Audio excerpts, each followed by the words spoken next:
പ്രിയപ്പെട്ടവരെ, എല്ലാവർക്കും എൻ്റെ നമസ്കാരം.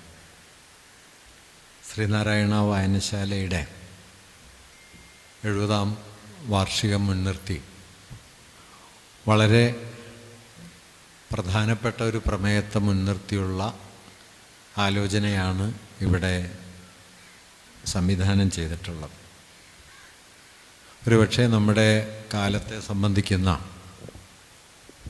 ഏറ്റവും പ്രധാനപ്പെട്ട പ്രമേയങ്ങളിലൊന്ന് എന്നിതിലെ ചില ഭാഗങ്ങളെക്കുറിച്ച് പറയാം. അത് മതവും മാനവികതയും തമ്മിലുള്ള ബന്ധത്തെക്കുറിച്ചാണ്. മൂന്നാമതൊരു കാര്യം കൂടി നമ്മുടെ വിഷയത്തിൽ ഉൾപ്പെടുത്തിയിട്ടുള്ളത് എങ്ങനെയാണ് ഇത് ഒരു ഗ്രന്ഥശാല എന്ന സങ്കല്പവുമായി ഗ്രന്ഥശാലയുമായി കൂട്ടിച്ചേർക്കുക എന്ന കാര്യം ആണ്. ഗ്രന്ഥാലയം എന്ന ആശയം മതം, മാനവികത എന്നീ ആശയങ്ങളുമായി എങ്ങനെയാണ് നമുക്ക് ചേർത്ത് വയ്ക്കാൻ കഴിയുക എന്നതാണ് ഇതിൻ്റെ മൂന്നാമതൊരു ഭാഗം. ഞാൻ ഈ 3 കാര്യങ്ങളെയും പ്രത്യേകമായി സൂചിപ്പിച്ചുകൊണ്ട് അവ തമ്മിലുള്ള പാരസ്പര്യത്തെ സംബന്ധിച്ച, അല്ലെങ്കിൽ അവ തമ്മിൽ എങ്ങനെയാണ് നമുക്ക് കൂട്ടിയിണക്കാൻ കഴിയുക എന്നതിനെ സംബന്ധിച്ച ചില ആശയങ്ങൾ നിങ്ങളോട് പറയാം. ഇത് ആവശ്യപ്പെടുന്ന എല്ലാ വ്യാപ്തിയിലും ഈ വിഷയം കൈകാര്യം ചെയ്യാൻ കുറേ അധികം സമയം ആവശ്യമുണ്ട്. അത്രയും സമയം ഞാൻ എടുക്കുന്നില്ല. 1 മണിക്കൂറിൽ താഴെ വരുന്നൊരു സമയം കൊണ്ട് ഞാൻ ഇതിൻ്റെ ഒരു രൂപരേഖ അവതരിപ്പിക്കാമെന്നാണ് കരുതുന്നത്. മതമെന്ന വാക്ക് നമുക്ക് വളരെ പരിചിതമാണ്, നമ്മൾ അനുദിനം ഉപയോഗിച്ചുകൊണ്ടിരിക്കുന്ന ഒന്നാണ്. ഒരുപക്ഷെ ആധുനിക ഇന്ത്യയുടെ സാമൂഹ്യ ജീവിതത്തിൽ ഇന്ന് ഏറ്റവും അധികം പ്രാധാന്യം കൈവരിച്ച ഒരു പ്രമേയമായി മതം മാറിയിരിക്കുന്നു. അങ്ങനെ ആയിരിക്കില്ല എന്നൊരു പ്രതീക്ഷ ഒരു കാലത്തുണ്ടായിരുന്നു. ദേശീയ പ്രസ്ഥാനം ശക്തിപ്പെട്ട 1920-കൾക്ക് ശേഷം മതനിരപേക്ഷത ഈ രാഷ്ട്രത്തിൻ്റെ അടിസ്ഥാന മൂല്യമാകും എന്നായിരുന്നു സങ്കല്പിക്കപ്പെട്ടത്. ഗാന്ധി ഒക്കെ അതിനുവേണ്ടി കുറേയേറെ പരിശ്രമിക്കുകയും ചെയ്തു. ഔപചാരികമായി മതനിരപേക്ഷമായി ഭരണഘടനാപരമായി പ്രഖ്യാപിക്കപ്പെട്ടെങ്കിലും മതവും അതുയർത്തുന്ന ആശയപരമോ പ്രത്യയശാസ്ത്രപരമോ അനുഭവപരമോ ആയ ഉള്ളടക്കം ഇന്ത്യൻ ജീവിതത്തിൽ നിന്ന് എപ്പോഴെങ്കിലും പിൻവാങ്ങിയില്ല എന്നതാണ് വസ്തുത. 19-ാം നൂറ്റാണ്ട് അവസാനം മുതൽ തന്നെ ഇന്ത്യ എന്ന രാഷ്ട്രത്തെക്കുറിച്ചുള്ള ഭാവനയിൽ മതത്തിന് വലിയ പങ്കുണ്ടായിരുന്നു. രാഷ്ട്രീയ മണ്ഡലത്തിൽ നിന്ന് മതത്തെ മുൻനിർത്തുന്ന ആ കാഴ്ചപ്പാടിനെ കുറേയൊക്കെ മാറ്റി നിർത്താൻ 1920-കൾ മുതലുള്ള ഒരു 1/4 നൂറ്റാണ്ട് കൊണ്ട് കഴിഞ്ഞെങ്കിലും രാഷ്ട്രീയ മണ്ഡലത്തിൽ മതനിരപേക്ഷതയ്ക്ക് കൈവന്ന ആ ഒരു സ്വാധീനം നമ്മുടെ സാംസ്കാരിക മണ്ഡലത്തിൽ സാമൂഹ്യ അവബോധത്തിൻ്റെ തലത്തിൽ കൈവന്നില്ല എന്നതാണ് വസ്തുത. അതുകൊണ്ട് ഏതെങ്കിലും ഒരു ഘട്ടത്തിൽ ശരിയായൊരു മതനിരപേക്ഷ ജീവിതത്തിലേക്ക് ഇന്ത്യ എത്തിച്ചേർന്നോ എന്ന് ചോദിച്ചാൽ ഇല്ല എന്ന് കരുതുന്നതാണ് സ്വാഭാവികമായിട്ടുള്ളത്. മതരാഷ്ട്രമായി മാറി എന്നല്ല, പക്ഷേ മതാത്മകത നമ്മുടെ സാമൂഹ്യ ജീവിതത്തിലും രാഷ്ട്രീയ സംവിധാനത്തിലുമൊക്കെ എല്ലാ കാലത്തും സ്വാധീനം ചെലുത്തിയിരുന്നു. അതതിൻ്റെ തീവ്രരൂപത്തിൽ എത്തിച്ചേരുകയും ഒരുപക്ഷെ ജനാധിപത്യത്തെ തന്നെ അകമേ തകർക്കുന്ന ഒരു ഘടകമായി മാറുകയും ചെയ്ത ഘട്ടത്തിലാണ് നമ്മളിപ്പോൾ നിൽക്കുന്നത്. ഇന്ത്യയിലെ ജനാധിപത്യം നേരിടാനിരിക്കുന്ന ഏറ്റവും വലിയ വെല്ലുവിളിയായിട്ട് അംബേദ്കർ ഒരു കാലത്ത് സൂചിപ്പിച്ച കാര്യം, ഇവിടെ രാഷ്ട്രീയ ഭൂരിപക്ഷത്തെ വർഗീയ ഭൂരിപക്ഷം കൊണ്ട് പകരം വയ്ക്കാവുന്നൊരു സ്ഥിതി വരും എന്നതായിരുന്നു. പൊളിറ്റിക്കൽ മെജോറിറ്റിയെ കമ്മ്യൂണൽ മെജോറിറ്റി കൊണ്ട് റീപ്ലേസ് ചെയ്യാൻ പറ്റും. രാഷ്ട്രീയ ഭൂരിപക്ഷം എന്ന് പറയുന്നത് ഒരു സാമൂഹ്യ സംവിധാനത്തെക്കുറിച്ചുള്ള ഒരു കാഴ്ചപ്പാട്, ഒരു സമീപനം ഒരു രാഷ്ട്രീയ പാർട്ടി ജനങ്ങൾക്ക് മുമ്പാകെ വയ്ക്കുകയും ആ സമീപനത്തെ മുൻനിർത്തി ജനങ്ങളിൽ നിന്ന് പിന്തുണ തേടുകയും അങ്ങനെ ലഭിക്കുന്ന ഭൂരിപക്ഷ പിന്തുണയുടെ പശ്ചാത്തലത്തിൽ ഭരണകൂടം ഉണ്ടാക്കുകയും ഗവൺമെൻറ് ഉണ്ടാക്കുകയും ഒക്കെ ചെയ്യുന്നതാണ് രാഷ്ട്രീയ ഭൂരിപക്ഷം. എന്നാൽ വർഗീയ ഭൂരിപക്ഷമാകട്ടെ അങ്ങനെ ഒരു നയത്തെ മുൻനിർത്തിയോ അതിന് കൈവരുന്ന പിന്തുണയെ മുൻനിർത്തിയോ ഒന്നുമല്ല. മറിച്ച് നിങ്ങൾ ഉൾപ്പെട്ടിരിക്കുന്ന മതം ഒരു രാഷ്ട്രീയ യുക്തിയായിട്ട് മാറുന്നു എന്നതാണ് അതിൻ്റെ സ്വഭാവം. അതുകൊണ്ട് അദ്ദേഹം അന്ന് സൂചിപ്പിച്ച അപകടം, രാഷ്ട്രീയ ഭൂരിപക്ഷം അസ്ഥിരമാണ്, മാറിമറിയാവുന്നതാണ്. എന്നാൽ വർഗീയ ഭൂരിപക്ഷം അസ്ഥിരമല്ല. വർഗീയ ഭൂരിപക്ഷം സ്ഥാപിതമായാൽ പിന്നെ അത് മാറിമറിയുക എന്നുള്ളത് എളുപ്പമല്ല. കാരണം വർഗീയമായൊരു ഭൂരിപക്ഷത്തിലേക്ക് ഒരാൾക്ക് ഉൾപ്പെടാൻ സ്വയമേവ കഴിയില്ല. അതിൽ നിന്ന് പിൻവാങ്ങാനും എളുപ്പമല്ല. നിങ്ങൾ ജനിച്ച മതം നിങ്ങളെ ഒരു പ്രസ്ഥാനത്തിൽ, പാർട്ടിയിൽ ഉൾപ്പെടുത്തുന്നുണ്ടെങ്കിൽ നിങ്ങൾ അറിഞ്ഞാലും അറിഞ്ഞില്ലെങ്കിലും അത് അങ്ങനെ ഒരു സംവിധാനമായി പ്രവർത്തിക്കും എന്ന് പറഞ്ഞ് ഇന്ത്യൻ ജനത നേരിടാനിരിക്കുന്ന ഏറ്റവും വലിയ വെല്ലുവിളിയായിട്ട് അംബേദ്കർ അക്കാലത്ത് കമ്മ്യൂണൽ മെജോറിറ്റി എന്നൊരാശയത്തെ അവതരിപ്പിക്കുന്നുണ്ട്. ഏതാണ്ട് ഇന്ന് ഇന്ത്യ ഈ കമ്മ്യൂണൽ മെജോറിറ്റിയുടെ ഒരു ഉള്ളടക്കത്തിൽ എത്തിക്കഴിഞ്ഞ കാലത്താണ് നമ്മൾ ജീവിക്കുന്നത്. അതുകൊണ്ട് തന്നെയാണ് ഞാൻ നേരത്തെ തുടക്കത്തിൽ പറഞ്ഞത്, മതം എന്നത് നമ്മുടെ രാഷ്ട്രീയ ജീവിതത്തിൻ്റെ, സാമൂഹ്യ ജീവിതത്തിൻ്റെ കേന്ദ്രത്തിൽ ഒരുപക്ഷെ മുൻപ് ഏതെങ്കിലും ഒരു കാലത്ത് ഇല്ലാത്തതിനേക്കാൾ കവിഞ്ഞ നിലയിലുള്ള പ്രാധാന്യം കൈവരിച്ച ഒരു ഘട്ടത്തിലാണ് നമ്മൾ ജീവിക്കുന്നത് എന്ന്. അതുകൊണ്ട് ഈ ആശയത്തെ മുൻനിർത്തി ആലോചിക്കുമ്പോൾ രണ്ട് വാക്കുകൾ നമ്മളിങ്ങനെ ചേർത്ത് വയ്ക്കാൻ ശ്രമിക്കുന്നു: മതം, മാനവികത, പിന്നാലെ ഗ്രന്ഥാലയങ്ങൾ. ഇതിലൊരു ചോദ്യം ഉയരാവുന്നത് മതത്തിനെപ്പോഴെങ്കിലും മാനവികമാകാൻ കഴിയുമോ എന്നതാണ്. മതം ഒരു മാനവിക മൂല്യമായി പ്രവർത്തിക്കുമോ? അങ്ങനെ ഇല്ല എന്ന് കരുതുന്ന ധാരാളം പേരുണ്ട്. ഇപ്പോൾ യുക്തിവാദികൾ പൊതുവിൽ അങ്ങനെ കരുതുന്നവരാണ്. മതം എല്ലാ കാലത്തും സാമൂഹ്യമായ വൈരുദ്ധ്യങ്ങളും കൂട്ടക്കൊലകളും അന്ധവിശ്വാസങ്ങളും ഒക്കെയാണ് ഉളവാക്കിയിട്ടുള്ളതെന്നും ആധുനിക മാനവികതയോട് ഒത്തുപോകുന്ന ഒരു സംവിധാനമല്ല മതമെന്നും കരുതുന്ന ധാരാളം പേർ ലോകത്തുണ്ട്. മാത്രമല്ല, ലോകത്ത് മതത്തിൻ്റെ നിലനിൽപ്പ് പലപ്പോഴും മനുഷ്യജീവിതത്തിൻ്റെ അടിസ്ഥാനപരമായ ആവശ്യങ്ങൾ പൂർത്തീകരിക്കപ്പെടാത്തതുമായി ബന്ധപ്പെട്ടാണ് എന്നും അവർ ചൂണ്ടിക്കാണിക്കുന്നുണ്ട്. ഇപ്പോൾ ലോകത്ത് ഏറ്റവും സാമൂഹ്യ വികാസം കൈവന്ന മേഖലകളിൽ നമ്മൾ സ്കാൻഡിനേവിയൻ രാജ്യങ്ങൾ എന്നൊക്കെ പറയുന്ന നോർവേയും സ്വീഡനും ഫിൻലൻഡും സ്വിറ്റ്സർലൻഡും ഒക്കെ പോലുള്ള അതിവികസിത രാജ്യങ്ങളിൽ അവിടെ മതവിശ്വാസികളുടെ എണ്ണം ജനസംഖ്യയിൽ ന്യൂനപക്ഷമാണ്. 15-20% പേർ മാത്രം മതവിശ്വാസികളായിരിക്കുകയും അതുതന്നെ ജീവിതത്തിൻ്റെ സാമാന്യ തലത്തിലൊന്നും ഏതെങ്കിലും നിലയിൽ ഇടപെടാത്തതായി മാറുകയും ചെയ്ത സ്ഥിതിയാണ് അത്തരം പ്രദേശങ്ങളിലുള്ളത്. അവിടുത്തെ പ്രാചീനങ്ങളായ 400, 500, 1000 ഒക്കെ വർഷം പഴക്കമുള്ള പള്ളികളൊക്കെ ഒന്നുകിൽ അടച്ചുപൂട്ടപ്പെടുകയോ അല്ലെങ്കിൽ മറ്റ് സംവിധാനങ്ങളിലേക്ക് മാറുകയോ ചെയ്തിട്ടുണ്ട്. വലിയ മാളുകളായി മാറിയിട്ടുണ്ട്, വലിയ സിനിമാശാലകളായിട്ട് മാറിയിട്ടുണ്ട്. അങ്ങനെയൊക്കെ മാറുന്നത് നിങ്ങൾക്ക് യൂറോപ്പിലെ പല അതിവികസിത രാജ്യങ്ങളിലും കാണാം. അതിനൊരു കാരണമായിട്ട് സാമൂഹ്യ ചിന്തകർ പൊതുവെ ചൂണ്ടിക്കാണിക്കുന്നത് സാധാരണ മനുഷ്യരെ മതത്തിലേക്ക് അടുപ്പിക്കുന്ന, മതത്തിലേക്കും ദൈവത്തിലേക്കും ചേർത്ത് നിർത്തുന്ന ഘടകങ്ങൾക്ക് അവിടെ വലിയ പ്രാധാന്യമില്ല. വ്യക്തിജീവിതത്തിലെ പ്രയാസങ്ങളില്ല, സാമ്പത്തിക അസമത്വങ്ങളില്ല, തൊഴിലില്ലായ്മയില്ല, ആരോഗ്യപരിപാലനത്തിൻ്റെ പ്രശ്നങ്ങളില്ല. ഇതെല്ലാം ഏതാണ്ട് ഒരു ക്ഷേമരാഷ്ട്രം എന്ന നിലയിൽ ഭരണകൂടങ്ങൾ ഏറ്റെടുത്ത് നിറവേറ്റി കൊടുക്കുന്നു. തൊഴിലില്ലെങ്കിൽ തൊഴിലില്ലാത്തവർക്ക് സവിശേഷമായ അലവൻസ് സർക്കാർ നൽകുന്നു. വൃദ്ധരായ ആളുകളുടെ പരിപാലനം സർക്കാർ ഏറ്റെടുക്കുന്നു. മുഴുവൻ ജനങ്ങളുടെയും വിദ്യാഭ്യാസവും ആരോഗ്യപരിപാലനവും സർക്കാർ ഉടമസ്ഥതയിൽ നടക്കുന്നു. അങ്ങനെയൊക്കെ നടക്കുന്നത് കൊണ്ട് ഭാവി എന്നതോ ജീവിതം എന്നതോ ഒരു സാധാരണ മനുഷ്യനെ സംബന്ധിച്ച് ഈ സ്കാൻഡിനേവിയൻ രാജ്യങ്ങളിലൊന്നും അങ്ങനെ ഒരു വെല്ലുവിളിയല്ല.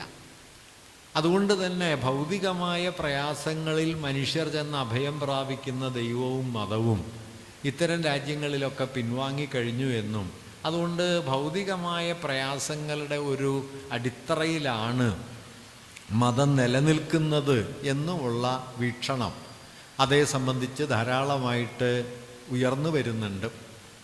അതായത് യഥാർത്ഥ ജീവിതത്തിൽ പരിഹരിക്കപ്പെടാത്ത പ്രശ്നങ്ങൾക്ക് ഭാവനാത്മകമായൊരു പരിഹാരമായിട്ടാണ് പലപ്പോഴും ദൈവവും മതവും പ്രവർത്തിക്കുന്നതെന്നും ആ പ്രശ്നങ്ങൾ പരിഹരിക്കപ്പെട്ടാൽ പൊതുവിൽ മതം അപ്രത്യക്ഷമാകും എന്നുമാണ് അതേക്കുറിച്ചുള്ളൊരു കാഴ്ചപ്പാട്. അതെല്ലായിടത്തും പക്ഷേ ഇതുപോലെ ശരിയല്ല കേട്ടോ. ഇപ്പോൾ അമേരിക്കയിൽ സാമ്പത്തിക വളർച്ചയൊക്കെ താരതമ്യേന പ്രബലമാണെങ്കിലും അമേരിക്ക അതിതീവ്രമായ മതബോധം വച്ചു പുലർത്തുന്ന ആളുകളുടെ ഒരു താവളമാണ്. സ്കാൻഡിനേവിയൻ രാജ്യങ്ങളുടെ സ്ഥിതിയല്ല അമേരിക്കയിലുള്ളത്. ഇപ്പോൾ കേരളത്തെ സംബന്ധിച്ച് നോക്കിയാൽ തന്നെ നേരത്തെയുള്ള സ്വാഗത പ്രസംഗത്തിൽ സൂചിപ്പിക്കേണ്ടായി, സാമൂഹ്യ വികാസത്തിൻ്റെ കാര്യത്തിൽ വലിയ തോതിൽ മുന്നേറിയ ഒരു ജനതയാണ് ഇന്ന് കേരളത്തിലുള്ളത്. ഏറ്റവും കീഴ്ത്തട്ടിൽ വരെ സാമൂഹ്യ വളർച്ചയുടെ വലിയ ഗുണഫലങ്ങൾ കൈവന്ന ഒരു ജനതയാണ്. പലപ്പോഴും ഒരു അഖില ലോക നിലവാരത്തിലേക്ക് നമ്മുടെ ജീവിത സൂചികകൾ വളർന്നെത്തിയിട്ടുണ്ട് എന്നത് വസ്തുതയാണ്. പക്ഷേ ആ വളർച്ചയ്ക്ക് ഉപയുക്തമാകുന്ന അനുഗുണമാകുന്ന നിലയിൽ സാമൂഹ്യ ബോധവികാസമുണ്ടായോ എന്ന് ചോദിച്ചാൽ ഒട്ടും ഉണ്ടായിട്ടില്ല എന്നതാണ് വാസ്തവം. മതബോധം ശക്തിപ്പെടുകയാണ്, ജാതീയത ശക്തിപ്പെടുകയാണ്, വിഭാഗീയമായ ചേരിതിരിവുകൾ ശക്തിപ്പെടുകയാണ്, മതവിദ്വേഷം ശക്തിപ്പെടുകയാണ്, സ്ത്രീവിരുദ്ധത ശക്തിപ്പെടുകയാണ്. അങ്ങനെ വികസിച്ചൊരു സമൂഹത്തിൽ നിന്ന് പിൻവാങ്ങേണ്ട എല്ലാ മൂല്യങ്ങളും ഒരു വികസിത സമൂഹത്തിൻ്റെ സ്വഭാവം അടിസ്ഥാന തലത്തിലുള്ളപ്പോഴും കേരളത്തിൽ ശക്തമായി തുടരുന്നു എന്നുള്ളത് കേരളത്തിൻ്റെ ഒരു വൈരുദ്ധ്യമാണ്. ഞാൻ ആ വിഷയത്തിലേക്ക് ഇപ്പം നേരിട്ട് കടക്കുന്നില്ല, അതെന്തുകൊണ്ട് എന്നുള്ളത് മറ്റൊരു കാര്യമാണ്. അപ്പം അതുകൊണ്ട് നമുക്ക് ഒരു പ്രധാനപ്പെട്ട ചോദ്യം ഇവിടെയുണ്ട്. മതത്തിന് എപ്പോഴെങ്കിലും മാനുഷികമാകാൻ കഴിയുമോ? ഒരു മാനവിക മൂല്യമായിട്ട് മതം നിലനിൽക്കുമോ എന്നൊരു ചോദ്യം ചോദിക്കാവുന്നതാണ്. യുക്തിവാദികളും മതവിമർശകരുമൊക്കെ പറയുന്നത് പോലെ മതം എല്ലായ്പ്പോഴും മാനവവിരുദ്ധമായ ഒരാശയമായി തന്നെയാണോ, ഒരു സ്ഥാപനമായിട്ടാണോ നിലനിൽക്കുക എന്ന ഒരു ചോദ്യം മതത്തെ സംബന്ധിച്ച് പ്രധാനപ്പെട്ട ഒരു കാര്യമാണ്.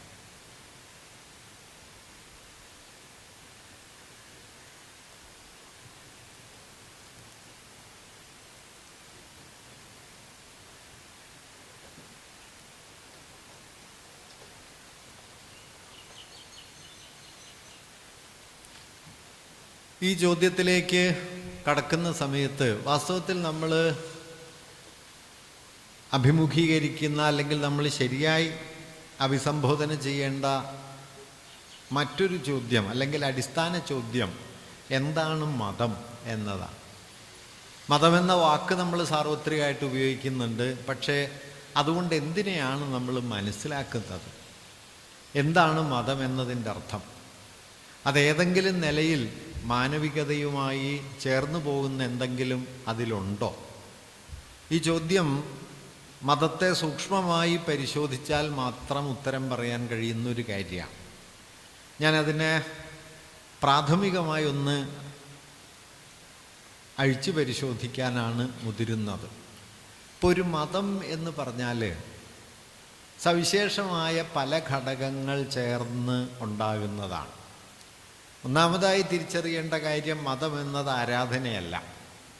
ഏതെങ്കിലും ആരാധനാരൂപം ഒരു സമൂഹത്തിൽ നിലനിൽക്കുന്നുണ്ട് എന്നതുകൊണ്ട് അത് ആ സമൂഹത്തിൻ്റെ മതവിശ്വാസമാണ് എന്ന് പറയാൻ കഴിയില്ല. ഇപ്പം ലോകത്ത് ഏറ്റവും പ്രാചീന കാലം മുതൽ തന്നെ മനുഷ്യർ പലതിനെയും ആരാധിച്ചു പോന്നിരുന്നു. ഏറ്റവും ആദ്യം ആരാധിച്ചത് വൃക്ഷങ്ങളെയാണ്. പിന്നെ പ്രകൃതി ശക്തികളെ, കാറ്റിനെയും കടലിനെയും ഒക്കെ മറ്റേ മിന്നലിനെയും മഴയെയും ഒക്കെ ആരാധിക്കുന്നു.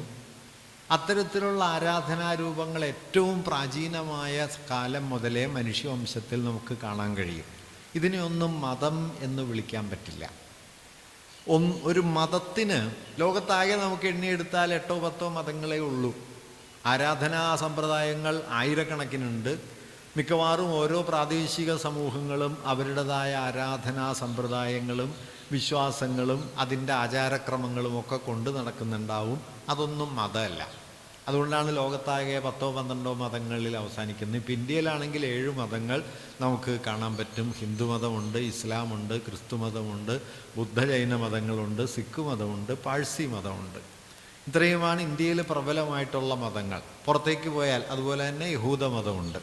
യഹൂദർ ഇന്ന് കാര്യമായിട്ട് ഇന്ത്യയിലില്ല, ഒരു ഘട്ടത്തിലുണ്ടായിരുന്നു. ഇസ്രായേലിൻ്റെ സ്ഥാപനത്തിന് ശേഷം മിക്കവാറും യഹൂദരൊക്കെ മടങ്ങിപ്പോയി. എങ്കിലും അവിടെയായി ചില യഹൂദ പാരമ്പര്യങ്ങളുണ്ട്. അത്രയും ആണ് ഇന്ത്യയിലുള്ള മതങ്ങൾ. ഇന്ത്യക്ക് പുറത്തേക്ക് നോക്കിക്കഴിഞ്ഞാൽ ചൈനയിലെ കൺഫ്യൂഷ്യൻ മതത്തെ പോലെ, ലാറ്റിൻ അമേരിക്കയിലെ മായൻ കൾച്ചറിനെ പോലെ ഒക്കെയുള്ള മറ്റ് ചില മതക്രമങ്ങളെയും കാണാം. അങ്ങനെ എല്ലാം കൂടി കൂട്ടിയെടുത്താൽ 10-12 മതങ്ങളാണ് മതങ്ങൾ എന്ന നിലയിൽ വ്യവസ്ഥാപിതമായി പറയാവുന്ന കാര്യം. എന്നാൽ ആരാധനാ രീതികൾ അങ്ങനെയൊന്നുമല്ല. അതിപ്രാചീന കാലം മുതൽ, ഇപ്പം നമുക്കറിയുന്നതിൽ ഏറ്റവും പഴയ മതങ്ങളിൽപ്പെട്ടത് ഒന്ന് യഹൂദമതവും ബുദ്ധമതവും ഒക്കെയാണ്. പക്ഷേ ആരാധനാക്രമങ്ങൾക്ക് 5000, 6000, 8000 വർഷങ്ങളുടെ ഒക്കെ പഴക്കം നമുക്ക് കാണാൻ പറ്റും. അതുകൊണ്ട് മതം എന്താണ്, എങ്ങനെയാണ് ഒരു മതം നിലനിൽക്കുന്നത് എന്ന ചോദ്യം വളരെ പ്രധാനപ്പെട്ടതാണ്. മതത്തെക്കുറിച്ച് സംസാരിക്കുന്ന മഹാഭൂരിപക്ഷം പേരും ആരാധനകളിൽ നിന്ന് മതം വ്യത്യസ്തമാകുന്നത് എങ്ങനെയാണ് എന്ന കാര്യം പൊതുവെ ശ്രദ്ധിക്കാറില്ല.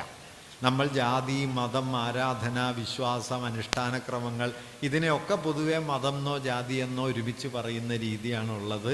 അങ്ങനെ പറയുന്നതൊരു കുറ്റകൃത്യമൊന്നും അല്ലെങ്കിലും പക്ഷേ വസ്തുതാപരമായി അതിലൊക്കെ തമ്മിൽ ധാരാളം വ്യത്യാസങ്ങളുണ്ട്. അതുകൊണ്ടൊരു മതത്തെ മതമാക്കുന്ന 4-5 സവിശേഷ ഘടകങ്ങളുണ്ട്. ഒന്നാമത്തെ ഘടകമെന്ന് പറയാവുന്നത്, ഞാൻ പ്രാധാന്യക്രമത്തിലൊന്നുമല്ല കേട്ടോ പറയണത്, ഞാൻ അതിൻ്റെ ഏറ്റവും അടിസ്ഥാന തലത്തെ കുറിച്ച് മാത്രമാണ് പറയുന്നത്.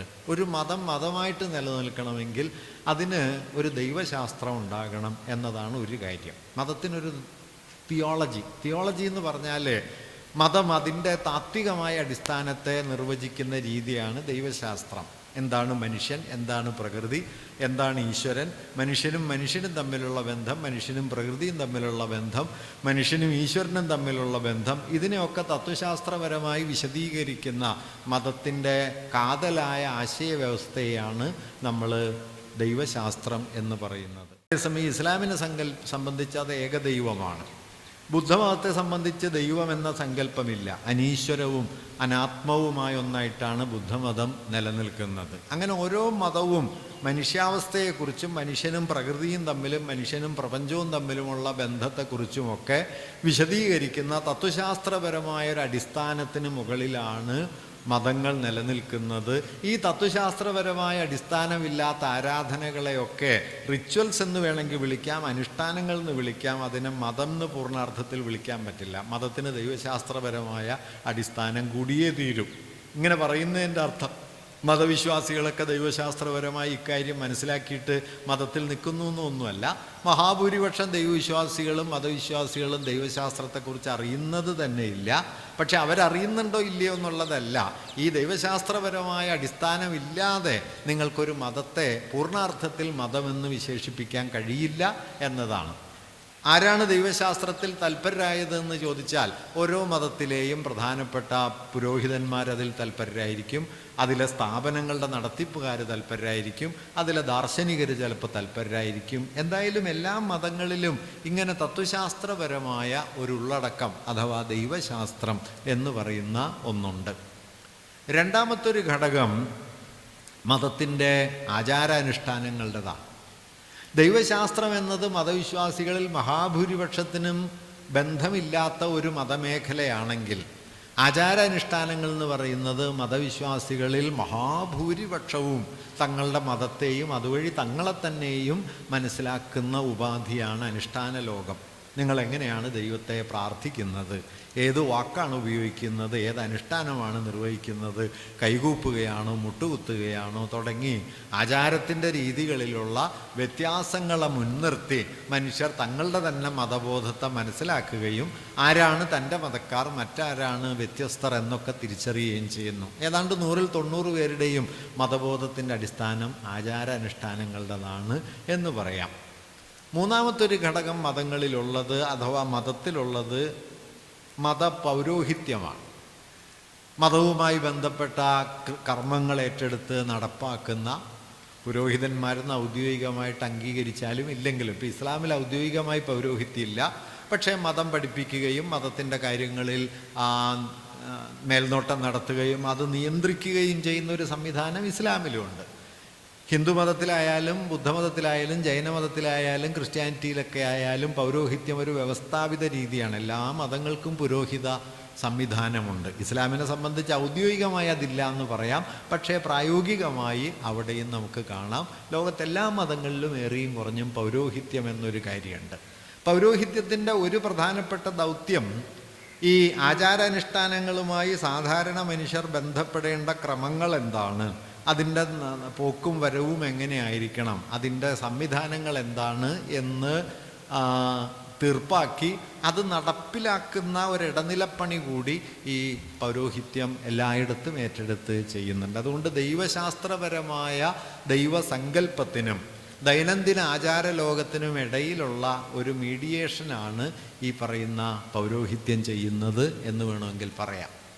നാലാമതൊരു ഘടകം മതത്തെ മുൻനിർത്തി പറയാവുന്നത് എല്ലാ മതങ്ങൾക്കും ഏറിയും കുറഞ്ഞും ഇൻസ്റ്റിറ്റ്യൂഷണലായ സ്ഥാപനപരമായ സ്വഭാവമുണ്ട്. ഓരോ മതവും ഒരു പ്രത്യേക തരത്തിലുള്ള ആരാധനാലയ രീതി, അതോടനുബന്ധിച്ചുള്ള ഇതര സംവിധാനങ്ങൾ. ആധുനിക കാലത്തിലെത്തുമ്പോഴാകട്ടെ മതങ്ങളുടെ പേരിൽ തന്നെ ഈ പറയുന്ന ആശുപത്രികൾ അല്ലെങ്കിൽ വിദ്യാലയങ്ങൾ, ഇങ്ങനെയുള്ള വളരെ സെക്യുലറായ ഇൻസ്റ്റിറ്റ്യൂഷൻസ് വരെ മതങ്ങൾ ഏറ്റെടുത്ത് നടത്തുന്നത് ഇപ്പോൾ കാണുന്നു. ഇതൊന്നും റിലീജിയസ് ഇൻസ്റ്റിറ്റ്യൂഷൻസ് അല്ല. മുമ്പുണ്ടായിരുന്ന ദേവാലയങ്ങളും അല്ലെങ്കിൽ അതുപോലുള്ള ആരാധനാ സ്ഥാനങ്ങളും മാറി മോഡേൺ ഫേസിലെത്തുമ്പോൾ കഴിഞ്ഞൊരു 10-9 വർഷത്തിനിടയ്ക്ക് മതങ്ങൾ ഏറ്റവും കൂടുതൽ സ്ഥാപിച്ച ഇൻസ്റ്റിറ്റ്യൂഷൻസ് സെക്യുലർ ഇൻസ്റ്റിറ്റ്യൂഷൻസാണ്. പക്ഷേ ആ ഇൻസ്റ്റിറ്റ്യൂഷനുകളിലൂടെ നടപ്പാക്കിയെടുക്കുന്നത് റിലീജിയസ് ഡോമിനൻസിന് വേണ്ടിയിട്ടുള്ള ശ്രമങ്ങളാണ് എന്ന് കാണാം. ഇങ്ങനെ ഒരു വൈരുദ്ധ്യം അതിനകത്തുണ്ട്. കാരണം മതത്തെ ഉറപ്പിച്ചെടുക്കാൻ മതസ്ഥാപനത്തെക്കാൾ നല്ലത് മതനിരപേക്ഷ സ്ഥാപനങ്ങളാണെന്ന് മതങ്ങൾ തന്നെ തിരിച്ചറിയുകയും ആശുപത്രി പണിത് ആളെ കൂട്ടുകയും ആശുപത്രി പണിത് കാശുണ്ടാക്കുകയും ചെയ്യാം എന്ന് മതങ്ങൾ തന്നെ തിരിച്ചറിഞ്ഞു. ദൈവത്തെക്കുറിച്ച് പറഞ്ഞ് കച്ചവടം നടത്തുന്നതിനേക്കാൾ നല്ലത് ആശുപത്രി നടത്തി കാശുണ്ടാക്കുന്നതാണ് എന്ന് മതനേതാക്കൾ തന്നെ തിരിച്ചറിഞ്ഞൊരു ഘട്ടമാണ് കഴിഞ്ഞ അരനൂറ്റാണ്ട്. നമുക്ക് നോക്കിയാൽ കാണാൻ പറ്റും. ഞാനിത് ശരിയോ തെറ്റോ എന്ന് പറയല്ല, മതത്തിൻ്റെ തന്നെ ഇൻസ്റ്റിറ്റ്യൂഷണൽ സ്വഭാവത്തിൽ വന്ന മാറ്റമാണ്. ഇപ്പോൾ വിദ്യാലയങ്ങൾ നാടൻപാട് നടത്തുന്നു, വ്യവസായശാലകൾ ചെറുകിട വ്യവസായങ്ങൾ ഏറ്റെടുത്ത് നടത്തുന്നു, ആശുപത്രികൾ വൻതോതിൽ നടത്തുന്നു. ഇതൊന്നും ദൈവശാസ്ത്ര പ്രവർത്തനമൊന്നുമല്ല, മതപ്രചരണമല്ല.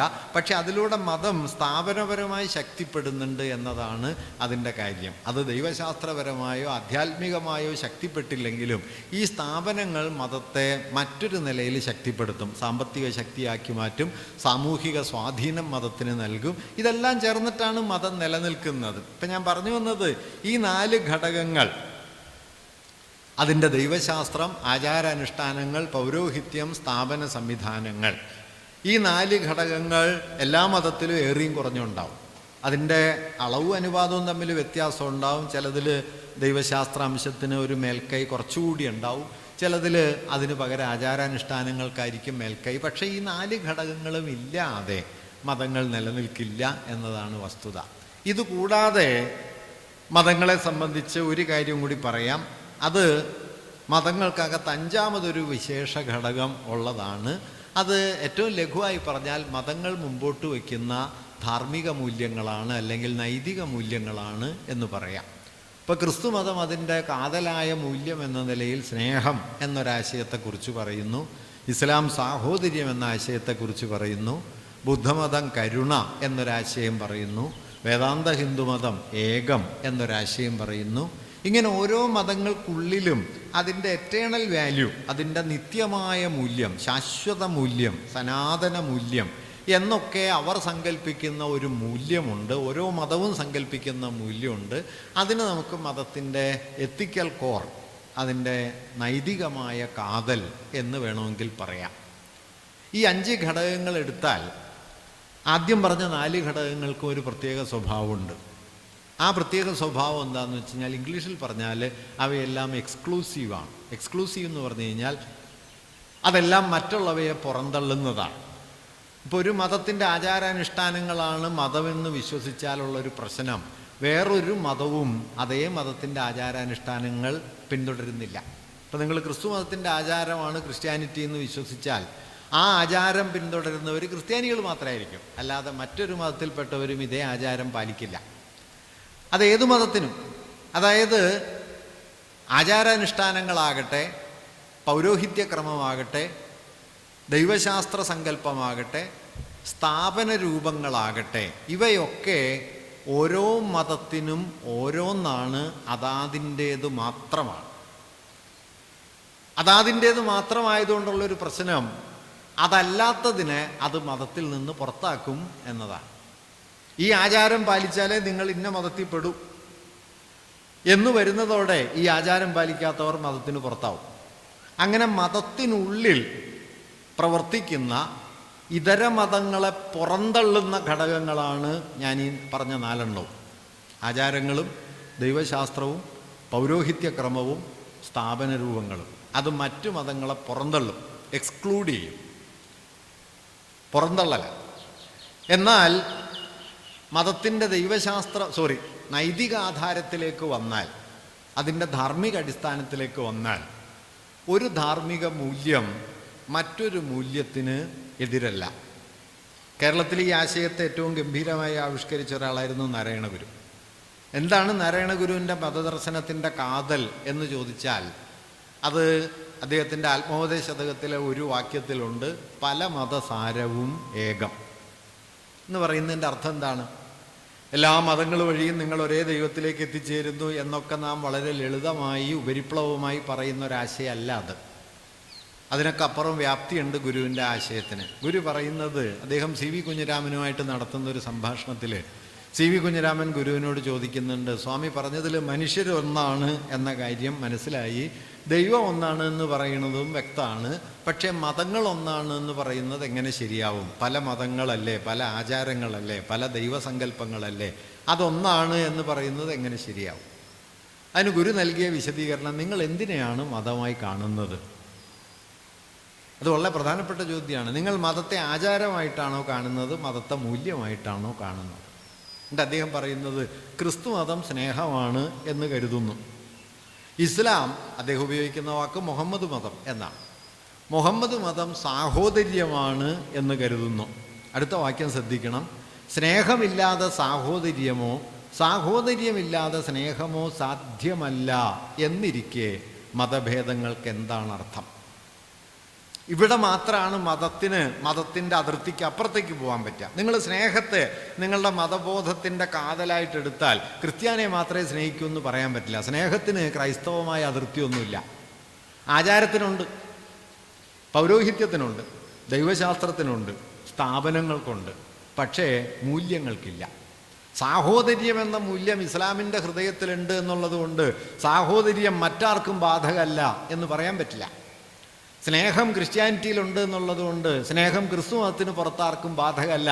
എൻ്റെ സ്നേഹം ക്രിസ്ത്യാനിക്ക് മാത്രമാണെന്ന് പറയുന്ന ആൾ വാസ്തവത്തിൽ ക്രിസ്ത്യാനിയല്ല. കാരണം ആ സ്നേഹതത്വത്തിൻ്റെ നിഷേധമാണ്. കരുണ ബുദ്ധ പാരമ്പര്യത്തിലാണ് എന്നുള്ളത് കൊണ്ട് കാരുണ്യം ബുദ്ധമതത്തിനകത്തു മാത്രമുള്ളതെന്നല്ല. അതായത് മതത്തിൻ്റെ അടിസ്ഥാന ഘടകങ്ങളായി ഞാൻ പറഞ്ഞ ഈ 5 പ്രതലങ്ങൾ എടുത്താൽ അതിൽ ഇതര മതങ്ങളെ നിരസിക്കാത്ത, പുറന്തള്ളാത്ത ഒരു ഘടകമായി മതത്തിലുള്ളത് മതത്തിൻ്റെ എത്തിക്കൽ കോറ് മാത്രമാണ്. ബാക്കിയെല്ലാം പുറന്തള്ളും. ബാക്കി 4ഉം ഇതര മതങ്ങളെ പുറന്തള്ളും. ഇതിൻ്റെ എത്തിക്കൽ കോറ് പുറന്തള്ളില്ല. സ്നേഹം സാഹോദര്യത്തിനെതിരല്ല, സാഹോദര്യം കരുണയ്ക്കെതിരല്ല, കരുണ ഏകതയ്ക്കെതിരല്ല. അതുകൊണ്ട് അന്യോന്യം പുറന്തള്ളാത്തതായി മതത്തിൽ എന്തുണ്ടോ അതാണ് മതം എന്ന് പറയാനാണ് ഗുരു ശ്രമിച്ചത്. ആ അർത്ഥത്തിലാണ് പല മതസാരവുമേകം. മതങ്ങൾ ഒന്നാണെന്നല്ല ഗുരു പറഞ്ഞത്, മതസാരം ഒന്നാണെന്നാണ്. ഇത് തമ്മിൽ വ്യത്യാസമുണ്ട്. മതസാരം എന്ന് പറയുന്നത് മതങ്ങൾക്കുള്ളിലുണ്ട് എന്ന് സങ്കല്പിക്കപ്പെടുന്നതെന്ന് ഞാൻ പറയുന്നതിൻ്റെ കാരണം, ഇന്ന് സ്നേഹമാണ് മതം എന്ന് വിശ്വസിച്ച് എത്ര പേര് ബാക്കിയുണ്ടെന്ന് ചോദിച്ചാൽ മിക്കവാറും ആരും ബാക്കിയില്ല. സാഹോദര്യമാണ് മതം എന്ന് കരുതിക്കൊണ്ടൊരു മതത്തിൽ എത്ര പേര് ജീവിക്കേണ്ടതെന്ന് ചോദിച്ചാൽ മിക്കവാറും ഇല്ല. മഹാഭൂരിപക്ഷം മനുഷ്യരും മതമായിട്ട് ഇന്ന് തിരിച്ചറിയുന്നത് ആചാരങ്ങൾ, അനുഷ്ഠാനങ്ങൾ, പൗരോഹിത്യം, സ്ഥാപന സംവിധാനം. ദൈവശാസ്ത്രമൊന്നും മനുഷ്യരുടെ പ്രശ്നമല്ല. ഈ 3 കാര്യങ്ങളിൽ കെട്ടിത്തിരിഞ്ഞാണ് മതത്തിൽ ആളുകൾ നിൽക്കുകയും തമ്മിൽ പൊരുതുകയും തമ്മിൽ വെറുപ്പ് വളർത്തുകയും ഒക്കെ ചെയ്യുന്നത്. അല്ലാതെ മതത്തിൻ്റെ ദൈവശാസ്ത്രത്തെ കേന്ദ്രീകരിച്ചു അല്ല, മതത്തിൻ്റെ ധാർമ്മിക മൂല്യത്തെ കേന്ദ്രീകരിച്ചു അല്ല. മതത്തിൻ്റെ ധാർമ്മിക മൂല്യത്തിൽ കേന്ദ്രീകരിച്ചാൽ നിങ്ങൾക്കൊരു മതം മറ്റൊരു മതത്തിനെതിരല്ല എന്ന് 100% അനുഭവപരമായി ബോധ്യമാകും. അങ്ങനെ ഒരു ബോധ്യം ഇന്ന് മതജീവിതത്തിൽ നിന്ന് ഏതാണ്ട് പൂർണ്ണമായി അവസാനിച്ചു. മതനിരപേക്ഷരാണ് എന്ന് സ്വയം കരുതുന്ന ആളുകളും ഈ ഒരു അടിസ്ഥാന മൂല്യത്തിലേക്കൊന്നും ഇന്ന് കാര്യമായിട്ട് എത്തുന്നില്ല. അവരൊക്കെ അവരവരുടെ മതത്തിൽ ജീവിക്കുന്നു, മറ്റുള്ളവരോട് സഹിഷ്ണുത കാണിക്കുന്നു. നോക്കൂ, സഹിഷ്ണുത എന്ന് പറയുന്നതിലൊരു ഔദാര്യമുണ്ട്. പല മതസാരവും ഏകമെന്ന് പറയുന്നത് സഹിഷ്ണുതയല്ല. മറ്റുള്ളവരും ജീവിച്ചു പോയിക്കോട്ടെ എന്നുള്ള നിങ്ങളുടെ ഔദാര്യ ബുദ്ധിയുടെ പേരല്ല മതസാഹോദര്യം എന്നത്. ആ ഔദാര്യമല്ല, മറിച്ച് ഗുരു പറഞ്ഞത് അത് തന്നെയാണ്. അതുകൊണ്ടാണ് അദ്ദേഹം പറഞ്ഞത്, സ്നേഹമില്ലാതെ സാഹോദര്യമോ സാഹോദര്യമില്ലാതെ സ്നേഹമോ സാധ്യമല്ലെന്നിരിക്കെ മതഭേദങ്ങൾക്ക് എന്താണ് അർത്ഥം? അതിൻ്റെ അർത്ഥം എന്താണെന്ന് വെച്ചാൽ, മതത്തെ അതിൻ്റെ അടിസ്ഥാന മൂല്യമായി തിരിച്ചറിഞ്ഞാൽ ഒരു മതം മറ്റൊരു മതത്തിനെതിരല്ല. മതത്തെ ആചാരമായി തിരിച്ചറിഞ്ഞാൽ അങ്ങനെ എതിരാവും, മതത്തെ പൗരോഹിത്യമായി തിരിച്ചറിഞ്ഞാൽ എതിരാവും. മറ്റേത് ഘടകത്തോട് മതത്തെ ബന്ധിച്ചാലും ഒരു മതം മറ്റൊരു മതത്തിനെതിരാവും. മൂല്യത്തിൻ്റെ മണ്ഡലത്തിൽ മതം മതത്തിനെതിരാവില്ല. ഈ മണ്ഡലത്തിലേക്ക് മതത്തെ ഉയർത്താനുള്ള വലിയ പരിശ്രമമായിരുന്നു നാരായണ ഗുരുവിൻ്റെയും ഒരളവ് വരെ നവോത്ഥാനത്തിൻ്റെയും ഒക്കെ മതഭാവന. അതൊന്നും വിജയിച്ചു എന്ന് ഞാൻ പറയല്ല, പക്ഷെ ആ മതഭാവനയുടെ മൗലിക പ്രാധാന്യം അതാണ്. ആ നിലയിൽ മതത്തിന് ഇതര മതങ്ങളെ പുറന്തള്ളാതെ മാനുഷികമായൊരു സാർവത്രികതയിൽ നിലകൊള്ളാൻ ഒരു മതത്തെ പ്രാപ്തമാക്കുന്ന ഘടകമേതാണ് എന്ന് ചോദിച്ചാൽ, അഥവാ മനുഷ്യവംശം ഉള്ളിടത്തോളം കാലം, അല്ലെങ്കിൽ മനുഷ്യവംശത്തിനും അപ്പുറം പ്രാപഞ്ചികമായ ജീവിതം നിലനിൽക്കുന്നിടത്തോളം കാലം നിലനിൽക്കാൻ യോഗ്യമായി മതങ്ങളിൽ എന്തുണ്ട്? മതങ്ങളിലുള്ളത് ഞാൻ ഈ പറഞ്ഞ മൂല്യങ്ങൾ മാത്രമാണ്.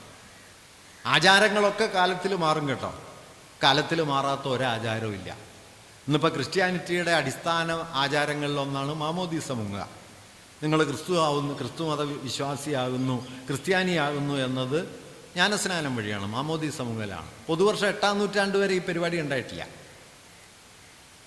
മാമോദീസ മുങ്ങലില്ല.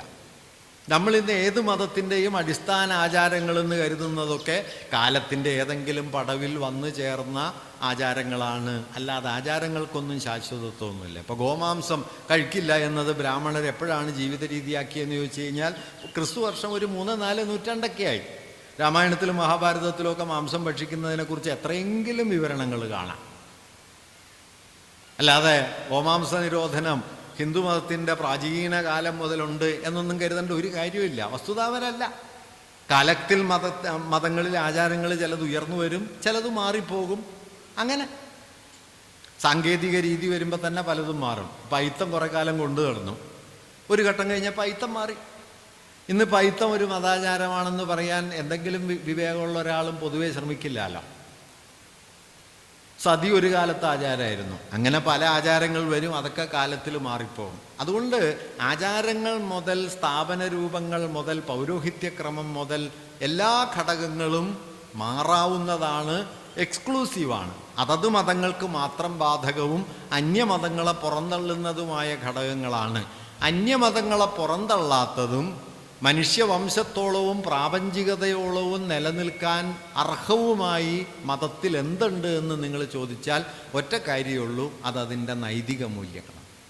അത് സ്നേഹമാണ്, സാഹോദര്യമാണ്, കരുണയാണ്, ഏകതയാണ്. ഈ മൂല്യങ്ങളിലേക്ക് മതത്തെ കൊണ്ടുവരുന്നത് വഴി മതങ്ങൾ തമ്മിലുള്ള പോരവസാനിക്കുമെന്നാണ് ഗുരു പറയാൻ ശ്രമിച്ചത്. ഗുരുവിൻ്റെ പേരിലാണല്ലോ ഈ ഗ്രന്ഥാലയം. പോരവസാനിക്കും, മതപ്പോര് അവസാനിക്കും. എല്ലാ മതങ്ങളുടെ സാരത്തിലും ഒരു മൗലികമായ സാമ്യം ഈ തലത്തിൽ വരും. ഇത് ഗുരുവിനൊക്കെ വളരെ മുമ്പ് ഈ രൂപത്തിലല്ലെങ്കിലും അതിൻ്റെ ഒരു ബീജരൂപത്തിൽ ഇന്ത്യയിൽ പറഞ്ഞൊരാൾ അശോക ചക്രവർത്തിയാണ്. അശോകൻ്റെ 7-ാം നമ്പർ ശാസനത്തിലും 12 നിങ്ങൾ അശോകൻ്റെ ധർമ്മശാസനങ്ങളെക്കുറിച്ച് കേട്ടിട്ടുണ്ടാവുമല്ലോ. തൻ്റെ സാമ്രാജ്യത്തിൻ്റെ പല കോണുകളിൽ അദ്ദേഹം പല ശിലാസ്തംഭങ്ങൾ സ്ഥാപിച്ചു, ചില പാറകൾക്ക് മുകളിലൊക്കെ തൻ്റെ ആശയങ്ങൾ എഴുതി വച്ചു. അങ്ങനെ അശോകൻ എഴുതി വച്ച 10-60 ശാസനങ്ങൾ പലയിടങ്ങളിലായിട്ടുണ്ട്. അത് അശോകൻ്റെ ധർമ്മശാസനങ്ങൾ എന്നറിയപ്പെടുന്നു. അതിൽ 7-ാം നമ്പർ ശാസനത്തിലും 12-ാം നമ്പർ ശാസനത്തിലും എല്ലാ മതങ്ങളുടെ തത്വങ്ങൾ തമ്മിലുള്ള പാരസ്പര്യം എന്നൊരാശയം അശോകൻ മുമ്പോട്ട് വയ്ക്കുന്നുണ്ട്. അശോകൻ സ്വയം ബുദ്ധമത വിശ്വാസിയായിരുന്നു. പക്ഷേ മതങ്ങളുടെ അടിസ്ഥാന ആശയങ്ങൾ അന്യോന്യം വിദ്വേഷം വളർത്തുന്നതല്ല. അതുകൊണ്ട് മതങ്ങളെ അന്യോന്യം ഈ ആശയങ്ങളെ, അതിൻ്റെ കാതലായ മൂല്യങ്ങളെ മുൻനിർത്തിയാണ് വളർത്തേണ്ടത് എന്ന ഒരാശയം അശോകൻ്റെ ശിലാശാസനങ്ങളിൽ കാണാം. അതിനെ മുൻനിർത്തിയാണ് ഇന്ത്യയുടെ മതനിരപേക്ഷ പാരമ്പര്യം യൂറോപ്പിൽ നിന്ന് 18, 19 നൂറ്റാണ്ടുകളിലൊന്നും വന്നതല്ല. അത് ഇന്ത്യയുടെ മണ്ണിൽ വേരുള്ളതാണ്. അത് അശോകൻ്റെ ധർമ്മശാസനങ്ങളിൽ നിന്ന് തുടങ്ങുന്നതാണ് എന്ന് റോമില ഥാപ്പറ പോലെയും രാജീവ് ധവാനെ പോലെയും അമർത്യ സെന്നെ പോലെയും ഒക്കെയുള്ള ആധുനിക ഇന്ത്യയിലെ വലിയ ചിന്തകന്മാർ അഭിപ്രായപ്പെടുന്നത്. ഇന്ത്യൻ സെക്യുലറിസം യൂറോപ്യൻ സെക്യുലറിസത്തിൻ്റെ പകർപ്പല്ല. ഹിന്ദുത്വവാദികളൊക്കെ പറയുന്നത് പോലെ യൂറോപ്പിൽ നിന്ന് കടമെടുത്തിട്ട് ഇവിടെ ഭരണഘടനയിൽ കുത്തിക്കയറ്റിയ കൃത്രിമമായ ഒരാശയമല്ല. 2400 കൊല്ലം മുമ്പ് തുടങ്ങുന്ന സർവധർമ്മ സമഭാവന എന്ന് അശോകൻ സൂചിപ്പിക്കുന്ന ഒരു മൂല്യത്തിലാണ് ഇന്ത്യൻ സെക്യുലറിസത്തിൻ്റെ വേരുകൾ എന്ന് അമർത്യ സെന്നൊക്കെ പറയുന്നുണ്ട്. റോമില ഥാപ്പറും ഞാൻ ഈ പറഞ്ഞ ആളുകളും ഒക്കെ സൂചിപ്പിക്കുന്നുണ്ട്. ഇതൊരു സവിശേഷ വീക്ഷണമാണ്. അപ്പോൾ അങ്ങനെ മതത്തിൽ മാനവികമായി എന്തുണ്ട്? മറ്റതൊന്നും അല്ല എന്നല്ല ഞാൻ പറയുന്നത്. പക്ഷേ അതത് മതങ്ങൾക്കുള്ളിലെ മനുഷ്യർക്ക് മാത്രം ബാധകമായതാണ് മറ്റെല്ലാ ഘടകങ്ങളും. ഇപ്പം ആചാരം, ക്രിസ്തുമതത്തിൻ്റെ ആചാരം ക്രിസ്ത്യാനിക്ക് ബാധകമാണ്, അത് മുസൽമാന് ബാധകമല്ല. ഇസ്ലാമിലെ ആചാരങ്ങൾ മുസൽമാന് ബാധകമാണ്, അത് ഹിന്ദുവിന് ബാധകമല്ല. ഹിന്ദു മതത്തിലെ ആചാരങ്ങൾ ആ മതത്തിൽപ്പെട്ടവർക്ക് ബാധകമാണ്, മറ്റുള്ളവർക്ക് ബാധകമല്ല. അതുകൊണ്ട് ഓരോ മതത്തിൻ്റേതും മാത്രമായ ഘടകങ്ങൾ ഇതര മതങ്ങളെ പുറന്തള്ളുന്നതും എല്ലാ മനുഷ്യർക്കും ഒരുപോലെ ഉൾക്കൊള്ളാൻ പറ്റുന്നതുമല്ല. അതാണ് ഞാൻ എക്സ്ക്ലൂസീവ് എന്ന് പറഞ്ഞത്, പുറന്തള്ളുന്നതാണ്. മറിച്ച് എല്ലാ മനുഷ്യർക്കും ഉൾക്കൊള്ളാൻ പറ്റുന്ന സാർവത്രിക മാനവികതയുടേതായി എന്തുണ്ട് മതത്തിൽ? അതാണ് മതത്തിൻ്റെ മാനവികത. സാർവത്രിക മാനവികതയുടേതായി എല്ലാ മനുഷ്യർക്കും ഒരുപോലെ സ്വീകാര്യമായ, ഒരുപോലെ പ്രാപ്തമാകേണ്ട, ഒരുപോലെ ഉപയോഗപ്രദമായ, നിത്യമായ എന്തുണ്ട് മതത്തിൽ? അത് ഈ മൂല്യങ്ങൾ മാത്രം. സ്നേഹം എന്നത് ഏതെങ്കിലും കാലത്തിനോ ഏതെങ്കിലും ദേശത്തിനോ ഏതെങ്കിലും ജനവിഭാഗത്തിനോ മാത്രമായി പരിമിതപ്പെട്ടതല്ല. എല്ലാ കാലത്തേക്കും, എല്ലാ ദേശങ്ങളിലേക്കും, എല്ലാ മതവിഭാഗത്തിൽപ്പെട്ടവരിലേക്കും പ്രസരിക്കാൻ യോഗ്യമായ ഒരു മൂല്യമാണ് സ്നേഹം. അങ്ങനെ മറ്റൊരു മൂല്യമാണ് സാഹോദര്യം. അങ്ങനെ ഒരു മൂല്യമാണ് ഏകം. അങ്ങനെ ഒരു മൂല്യമാണ് കരുണ. അതുകൊണ്ട് മതത്തിൽ മാനവികമെന്ന് വിളിക്കാവുന്നൊരു ഘടകമുള്ളത് അത് അതിൻ്റെ നൈതിക ധാരയാണ്, അതിൻ്റെ ധാർമ്മിക അടിസ്ഥാനം. ഈ ധാർമ്മിക അടിസ്ഥാനം ഒഴികെയുള്ള ഘടകങ്ങൾ വിഭാഗീയമാണ്. ധാർമ്മിക അടിസ്ഥാനം സാർവലൗകികമാണ്, മാനവികമാണ്. മറ്റതെല്ലാം അതത് ഭാഗങ്ങൾക്ക്, അതത് കക്ഷികൾക്ക് മാത്രം ബാധകമായതാണ്. ധാർമ്മിക ആധാരം എല്ലാ മനുഷ്യർക്കും ബാധകമായതാണ്. ഈ ധാർമ്മിക ആധാരമായി മതത്തെ മനസ്സിലാക്കണമെന്നതാണ് സർവമത സമഭാവന എന്നതിൽ അശോകൻ സൂചിപ്പിക്കാൻ തുടങ്ങുന്നത്, നാരായണ ഗുരു സ്ഥാപിക്കുന്നത്. പല മതസാരവുമേകം എന്ന് ഗുരു പറയുന്നത് ഈ അടിസ്ഥാനത്തിലാണ്. അല്ലാതെ വ്യത്യസ്ത മതക്കാർ അന്യോന്യം സഹിഷ്ണുതയോടെ അന്യോന്യം അഡ്ജസ്റ്റ് ചെയ്ത് ജീവിക്കുന്നതിൻ്റെ പേരല്ല. നമ്മൾ അത്രേ അതിനെ മനസ്സിലാക്കിയിട്ടുള്ളൂ. സഹിഷ്ണുതയുടെ പ്രശ്നം അതിലൊരു ഔദാര്യ ബുദ്ധിയുണ്ട്. സാഹോദര്യത്തിൻ്റെ പ്രശ്നം അത് ഔദാര്യ ബുദ്ധിയല്ല, അത് തമ്മിൽ ചേർന്ന് ജീവിക്കുക എന്നുള്ള അടിസ്ഥാന മൂല്യം. അതൊന്നാണെന്ന് തിരിച്ചറിവാണ്, ഔദാര്യമല്ല. ഔദാര്യമായുള്ള കുഴപ്പം എന്താണെന്നറിയോ? കുറച്ച് കഴിയുമ്പോൾ ഞാനാണ് ഔദാര്യം നൽകുന്നതെന്ന് കരുതിയാൽ അത്ര ഔദാര്യം വേണ്ടാന്നൊരു തോന്നൽ എനിക്ക് വരും. ഔദാര്യമല്ല. ഇങ്ങനെ മതത്തെ മാനവികമാക്കാൻ പോകുന്ന ഒരാധാര ഘടകത്തെ മതത്തിൽ നിന്ന് കണ്ടെടുത്തുകൊണ്ടാണ് ഗുരുവൊക്കെ തൻ്റെ മതദർശനത്തെ വികസിപ്പിച്ചത്. ഒരർത്ഥത്തിൽ അതുമാത്രമാണ് മതത്തിൽ സമ്പൂർണമായി മാനുഷികമായത്. ബാക്കിയുള്ളതൊക്കെ മനുഷ്യരാചരിക്കുന്ന കാര്യങ്ങളാണ്. ഞാനതൊക്കെ കുറ്റകൃത്യങ്ങളാണെന്നൊന്നും പറയുന്നില്ല. പക്ഷേ മാനുഷികത്തിന് മുഴുവൻ ബാധകമായതല്ല മതത്തിൻ്റെ ആചാരക്രമങ്ങളും ദൈവശാസ്ത്രവും അല്ലെങ്കിൽ അതിൻ്റെ പൗരോഹിത്യക്രമങ്ങളുമൊക്കെ അതത് വിഭാഗങ്ങൾക്ക് ബാധകമായതാണ്. അതുകൊണ്ടാണ് ഞാൻ ആ ഘടകങ്ങളെല്ലാം മതത്തിലെ വിഭാഗീയ മൂല്യങ്ങളാണ്. മതത്തിൻ്റെ സാർവത്രിക മാനവികതയുടെ തലം അതിൻ്റെ ധാർമ്മിക തലം മാത്രമാണ് എന്ന് പറയുന്നത്. ഒരു കാര്യം കൂടെ പറയാം. ഇന്ന് ലോകത്ത് മതവിശ്വാസം പുലർത്തിക്കൊണ്ട് നടക്കുന്ന മനുഷ്യരിൽ എത്ര ശതമാനം പേർ അതിൻ്റെ നൈതിക ആധാരത്തെ മുൻനിർത്തി സ്വയം മതവിശ്വാസികളായിരിക്കുന്നുണ്ട് എന്ന് ചോദിച്ചാൽ മിക്കവാറും ആരും തന്നെ ഇല്ല എന്ന് പറയേണ്ടി വരും. മതത്തെ ആളുകൾ ആചരിക്കുന്നത് അവരവരുടെ ആചാരാനുഷ്ഠാനങ്ങളുടെ, ക്ഷേത്രത്തിൻ്റെ, പൗരോഹിത്യത്തിൻ്റെ, സ്ഥാപനക്രമങ്ങളുടെ ഒക്കെ ഉള്ളിൽ വച്ചിട്ടാണ്. അല്ലാതെ അതിൻ്റെ ധാർമ്മിക അടിസ്ഥാനത്തിൽ മതത്തെ മനസ്സിലാക്കിയിട്ട് ഉൾക്കൊണ്ടിട്ടാണ് എന്ന് പറയാൻ പറ്റില്ല. അതുകൊണ്ടാണ് ഗുരു ഒരു ഘട്ടം കഴിഞ്ഞപ്പോൾ താനൊരു പരാജയപ്പെട്ട ആളാണ് എന്ന് കരുതുകയും ഈ നാട് വിട്ടുപോയാൽ കൊള്ളാം എന്ന് തീരുമാനിക്കുകയും ഒരു വട്ടം സിലോണിലേക്ക് പോയിട്ട് തിരിച്ചു വരണ്ടെന്ന് വരെ തീരുമാനിക്കുകയും ഒക്കെ ചെയ്തത്. അതുകൊണ്ട് ഇതുണ്ട്. ഗാന്ധിയിലെ ഒരു അംശം നിങ്ങൾക്ക് കാണാം. ഈശ്വര അള്ളാ തേരേ നാം സബ്കോ സന്മതി ദേ ഭഗവൻ എന്ന് പറയുന്ന ഗാന്ധിയിലെ. അല്ലെങ്കിൽ ഒരു ഘട്ടത്തിൽ ഗാന്ധി പറയുന്നുണ്ട്, ഞാനൊരു ഉത്തമനായ ഹിന്ദു ആയതുകൊണ്ട് ഞാനൊരു ഉത്തമനായ മുസൽമാനും ഉത്തമനായ ക്രിസ്ത്യാനിയുമാണ് എന്ന് പറയുന്നുണ്ട്. അത് ഈ ഉത്തമനാകുന്നത് ആചാരത്തിലല്ല, മറിച്ച് ഈ മൂല്യാനുഭവത്തിലാണ്. അവിടെ മാത്രമേ നിങ്ങൾക്ക് ഉത്തമനായ ഒരു മതവിശ്വാസിയാകാൻ പറ്റൂ. അതുകൊണ്ട് മതത്തിൻ്റെ ഉത്തമമായ ഉള്ളടക്കം എന്ന് പറയുന്നത് മതത്തെ മാനുഷികമാക്കാൻ പോന്ന, സാർവലൗകികമാക്കാൻ പോന്ന അതിൻ്റെ ഒരു എത്തിക്കൽ വാല്യൂ ആണ്.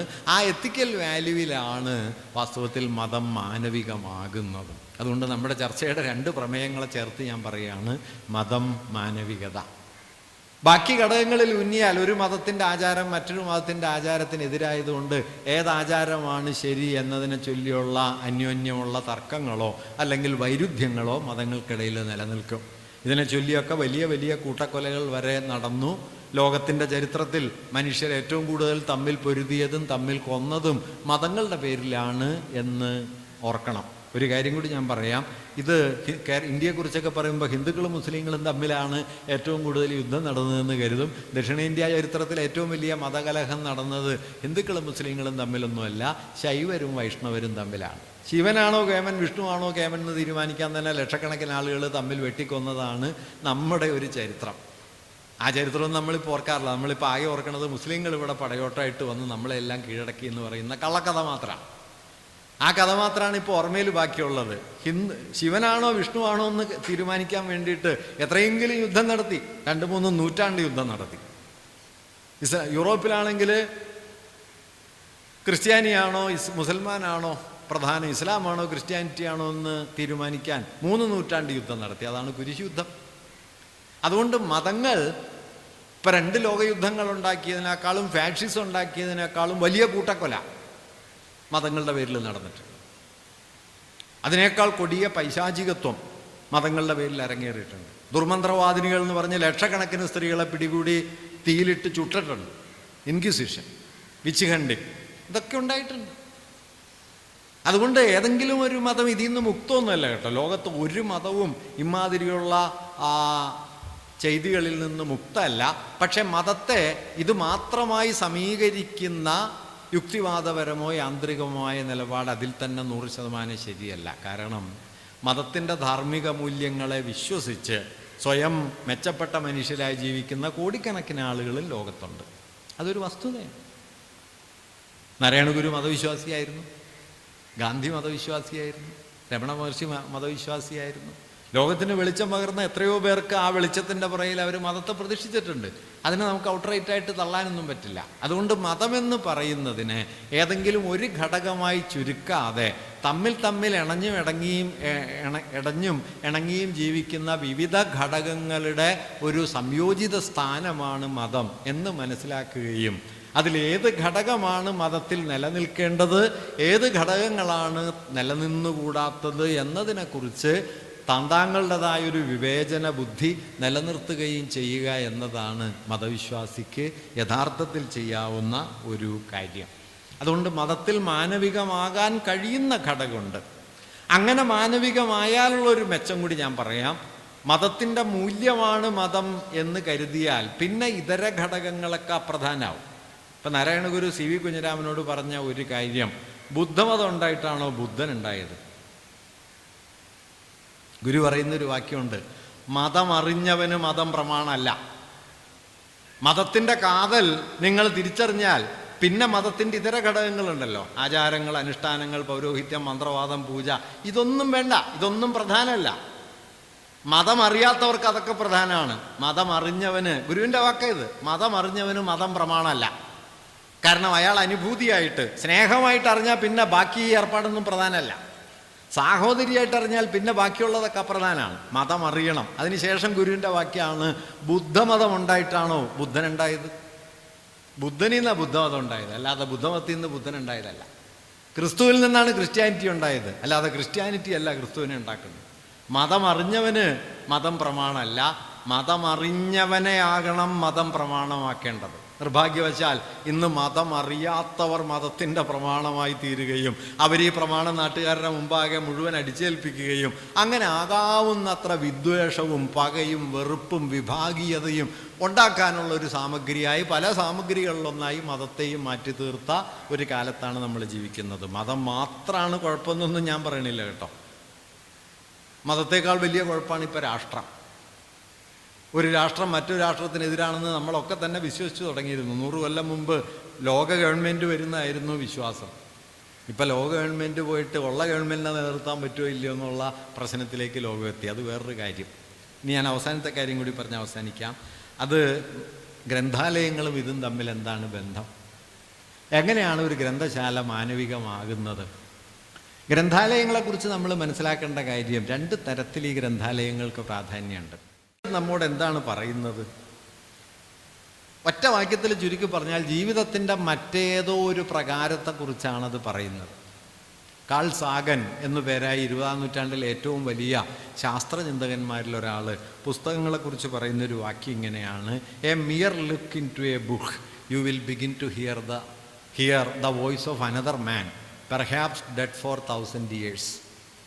ഏതെങ്കിലും ഒരു പുസ്തകത്തിലേക്കുള്ള വെറുമൊരു നോട്ടം മതി, നിങ്ങൾ മറ്റൊരാളുടെ ശബ്ദം കേൾക്കാൻ തുടങ്ങും. ഒരുപക്ഷെ 1000 കൊല്ലം മുമ്പേ മരിച്ചു പോയ ഒരാളുടെ ശബ്ദം. ഒരു പുസ്തകം നമ്മിലേക്ക് കൊണ്ടുവരുന്നത് നമ്മളെയല്ല, നമ്മളല്ലാത്ത ഏതോ ഒരു ജീവിതത്തെയാണ്. ഏത് പുസ്തകവും. ഒരു പുസ്തകത്തിൻ്റെ മൗലികമായ പ്രാധാന്യം എന്താണെന്ന് വെച്ചാൽ അത് മറ്റാരെയോ കുറിച്ച്, മറ്റേതോ ലോകത്തെക്കുറിച്ച്, മറ്റേതോ അനുഭവങ്ങളെക്കുറിച്ച് നമ്മോട് പറയുന്നു. ആ അനുഭവത്തിൽ നാം കൂടി പങ്കുചേരുന്നു എന്നതാണ്. ഗുരുവിൻ്റെ ഭാഷയിൽ പറഞ്ഞാൽ അപരപ്രിയം എന്നത് പുസ്തകത്തിലുണ്ട്. നിങ്ങളൊരു നോവൽ വായിച്ചിട്ട് ഒരു കഥയിലൂടെ സഞ്ചരിക്കുമ്പോൾ ആരുടെയോ അനുഭവങ്ങളാണത്. ആ അനുഭവങ്ങളാണ് നമ്മെ വന്ന് തൊടുന്നത്. അതിലെ സന്തോഷങ്ങൾ, അതിലെ സങ്കടങ്ങൾ, അതിൻ്റെ വിഷാദങ്ങളൊക്കെ നമ്മെ വന്ന് തൊടുകയും നമ്മൾ മറ്റാരുടെയോ അനുഭവങ്ങളിൽ പങ്കുചേർന്ന് ആ അനുഭവങ്ങൾ നമ്മുടേതു കൂടിയായി സ്വാംശീകരിക്കാൻ തുടങ്ങുന്നു. അതുവഴി നമ്മുടെ ജീവിതത്തിൻ്റെ ഇത്തിരി വട്ടത്തിൽ നിന്ന് മനുഷ്യജീവിതത്തിൻ്റെ വിശാലതയിലേക്ക് ഒരു പുസ്തകം വഴി നമ്മൾ സഞ്ചരിക്കുന്നു. ഇതാണ് പുസ്തകത്തിൻ്റെ ഏറ്റവും വലിയ പ്രാധാന്യം. അത് നമ്മളെ എന്താണ് പുസ്തകത്തിൻ്റെ ഏറ്റവും വലിയ വാഗ്ദാനം? അത് അറിവ് തരും, അത് നിങ്ങളെ സന്തോഷിപ്പിക്കും, രസിപ്പിക്കും എന്നതൊക്കെ ശരിയാണ്. അതിലുമൊക്കെ വലിയൊരു വാഗ്ദാനം പുസ്തകത്തിലുണ്ട്. അതെന്താന്ന് വെച്ചാൽ അത് നമ്മളെ നമ്മളിൽ നിന്ന് പുറത്തു കൊണ്ടുപോകും, നമ്മളിൽ നിന്ന് മോചിപ്പിക്കും. മറ്റാരുടെയോ ജീവിതം, ആരുടെയോ സങ്കടങ്ങൾ, ആരുടെയോ സന്തോഷങ്ങൾ അതിൽ പങ്കുചേരുന്നവരായി നമ്മളെ മാറ്റിത്തീർക്കുന്നു എന്നതാണ് വാസ്തവത്തിൽ പുസ്തകങ്ങളുടെ മൗലികമായ പ്രാധാന്യം. നിങ്ങളൊരു നോവൽ വായിച്ചാൽ നിങ്ങളുടെ കഥയല്ലല്ലോ, ആരുടെയോ കഥ. ഒരുപക്ഷെ നൂറ്റാണ്ടുകൾ മുമ്പ് ജീവിച്ച ആരുടെയോ കഥ, ലോകത്തിൻ്റെ ഏതോ കോണിൽ ജീവിച്ച് മരിച്ചു പോയ ഒരാളുടെ അനുഭവം, അത് നമ്മുടെ അനുഭവമായിത്തീരുന്നു. അങ്ങനെ നമ്മൾ ലോകത്തിൻ്റെ ഒരു ചെറിയ കോണിൽ ജീവിച്ച് അല്പകാലം ജീവിച്ച് മരിക്കുമ്പോഴും മനുഷ്യാനുഭവം എന്ന് പറയുന്നത് ഈ പുസ്തകങ്ങളിലൂടെ നമ്മിലേക്ക് ഇങ്ങനെ കടന്നു വരുന്നു. നമ്മൾ വലുതാകുന്നു. ഇത്തിരി വട്ടം മാത്രം കണ്ട്, ഇത്തിരി വട്ടം ചിന്തിച്ച്, ഇത്തിരി വട്ടത്തിൽ ജീവിച്ച് മരിച്ചു പോകുന്ന സാധാരണ മനുഷ്യരിൽ നിന്ന് മാനുഷ്യകം എന്ന് വിളിക്കാവുന്നൊരു വിശാലതയിലേക്ക് നാം കടക്കാൻ തുടങ്ങുന്നു എന്നതാണ് പുസ്തകങ്ങൾ നൽകുന്ന ഏറ്റവും വലിയ സാധ്യത. ആ സാധ്യത ഉപയോഗപ്പെടുത്തുമ്പോൾ ഞാൻ ഒറ്റക്കൊരാളായിട്ടിരിക്കുമ്പോഴും ഞാൻ മനുഷ്യവംശത്തോട് ഇങ്ങനെ കൂടുതലായിട്ട് ചേർന്ന് നിൽക്കുന്നു. മാനുഷികതയുടെ, സാർവത്രിക മാനുഷികതയുടെ ഒരു പ്രതലത്തിലേക്ക് എന്നെ കൂടുതൽ ചേർത്ത് വയ്ക്കാനായിട്ട് ഗ്രന്ഥാലയങ്ങൾക്ക്, പുസ്തകങ്ങൾക്ക് കഴിയുമെന്നതാണ് ഒരുപക്ഷെ പുസ്തകങ്ങളിലുള്ള ഏറ്റവും മൗലികമായ ഒരു പ്രാധാന്യം. ഇത് എത്രയെങ്കിലും വിശദീകരിക്കാം, ഞാൻ അതിനെ മുതിരുന്നില്ല. അതുകൊണ്ട് പുസ്തകങ്ങൾ നമുക്ക് നൽകുന്ന ഏറ്റവും വലിയ മാനുഷികമായ തലം എന്താണ്? അത് നമ്മൾ ഒറ്റക്കൊരാളായിട്ട് ജീവിച്ച് ലോകത്തെ നമ്മുടേതു മാത്രമായ ബോധ്യങ്ങളിൽ മനസ്സിലാക്കുന്നതിന് പകരം ഇതരാനുഭവങ്ങളിലേക്ക്, അപരജീവിതങ്ങളിലേക്ക്, നമ്മിൽ നിന്ന് നാം അല്ലാത്തവരിലേക്ക് നാം കടന്നു നിൽക്കാൻ തുടങ്ങുന്നു എന്നതാണ് പുസ്തകങ്ങളുടെ യഥാർത്ഥ വാഗ്ദാനം. നോക്കൂ, ലോകത്തൊരാൾക്കും മനുഷ്യവംശത്തിൻ്റെ മുഴുവൻ ജീവിതവും ജീവിക്കാൻ പറ്റില്ല. അയാൾ എത്ര വലിയ ആളായാലും ഇന്ന് ലോകത്തുള്ള 750 കോടി മനുഷ്യരുടെ ജീവിതം ഒരാൾക്ക് ജീവിക്കാൻ പറ്റില്ല. ഏതെങ്കിലും ഒരു കോണിൽ കുറച്ച് അനുഭവങ്ങളായിട്ട് ജീവിച്ച് 10-9 കൊല്ലം കഴിയുമ്പോൾ മരിച്ചു പോവുക, 10, 70, 80 വയസ്സിൽ മരിച്ചു പോവുക എന്നുള്ളതാണ് ഏത് മനുഷ്യൻ്റെയും അവസ്ഥ. അതുകൊണ്ട് ഒരാളുടെ അനുഭവം അതെത്ര വലുതാകട്ടെ, മനുഷ്യാനുഭവവുമായി ചേർത്ത് വെച്ചാൽ വളരെ നിസ്സാരമാണ്, തുച്ഛമാണ്. ആ തുച്ഛമായ അനുഭവത്തിൽ നിന്ന് മനുഷ്യവംശത്തോളം നിങ്ങളെ വലുതാക്കാൻ പോകുന്ന സാമഗ്രിയാണ് പുസ്തകം. മാനുഷ്യകത്തിൻ്റെ വിശാലതയിലേക്ക് നാം കടന്നു നിൽക്കുന്ന ഒരിടമാണ് പുസ്തകം. അത് നമ്മളെ മാനുഷികതയുടെ വിശാല ഭൂപടത്തിൽ പ്രതിഷ്ഠിക്കുന്നു, നമ്മുടെ ഇത്തിരി വട്ടങ്ങളിൽ നിന്ന് നമ്മെ മോചിപ്പിക്കുന്നു. അത് ഞാൻ നേരത്തെ പറഞ്ഞ പുസ്തകങ്ങളുടെ ഒരു സാർവലൗകികതയാണ്. ലോകത്തിൻ്റെ ഏതോ കോണിൽ ജീവിച്ചൊരു മനുഷ്യൻ്റെ അനുഭവവുമായി 21-ാം നൂറ്റാണ്ടിൻ്റെ ആദ്യപാദം പിന്നിട്ട ഒരു ഘട്ടത്തിൽ ഇവിടെ ഇരുന്ന് ഞാൻ പങ്കുചേരുന്നു എന്നതാണ് ഒരു പുസ്തകം വായിക്കുമ്പോൾ സംഭവിക്കുന്ന ഒരു കാര്യം. ഇങ്ങനെ ഒരാളെ അയാളിൽ നിന്ന് മോചിപ്പിച്ച്, ഒരു കാലത്തെ അതിൽ നിന്ന് മോചിപ്പിച്ച്, മനുഷ്യവംശം എന്ന വിശാല ഭൂപടത്തെ ഓരോ വ്യക്തിക്ക് മുമ്പിലും എത്തിക്കുകയും മനുഷ്യനെ സാർവത്രികതയുടെ ഒരു ലോകത്തേക്ക് അടുപ്പിക്കുകയും ചെയ്യുന്നു എന്നുള്ളതാണ് ഒരു പുസ്തകം ചെയ്യുന്ന പ്രധാനപ്പെട്ട കാര്യം.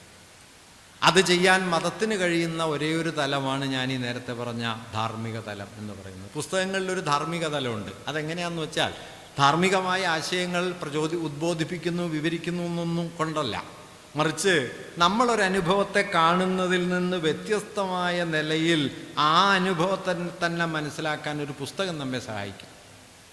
അപ്പം നമുക്ക് ഒരനുഭവമുണ്ട്, ജീവിതത്തിൽ ഒരനുഭവതലം നമുക്കുണ്ട്, സ്നേഹത്തെക്കുറിച്ച്, സാഹോദര്യത്തെക്കുറിച്ച്, വാത്സല്യത്തെക്കുറിച്ച്. പക്ഷെ വാത്സല്യത്തിന് ലോകത്തിൽ അനന്തഭേദങ്ങളുണ്ട്. ആ അനന്തഭേദങ്ങളിൽ ചിലതിനെക്കുറിച്ച് പുസ്തകം നമ്മളോട് പറയും. സ്നേഹത്തിൻ്റെ എണ്ണമറ്റ ആവിഷ്കാരങ്ങളിൽ 1-ലോ 2-ലോ ആണ് നമ്മൾ ജീവിക്കുക.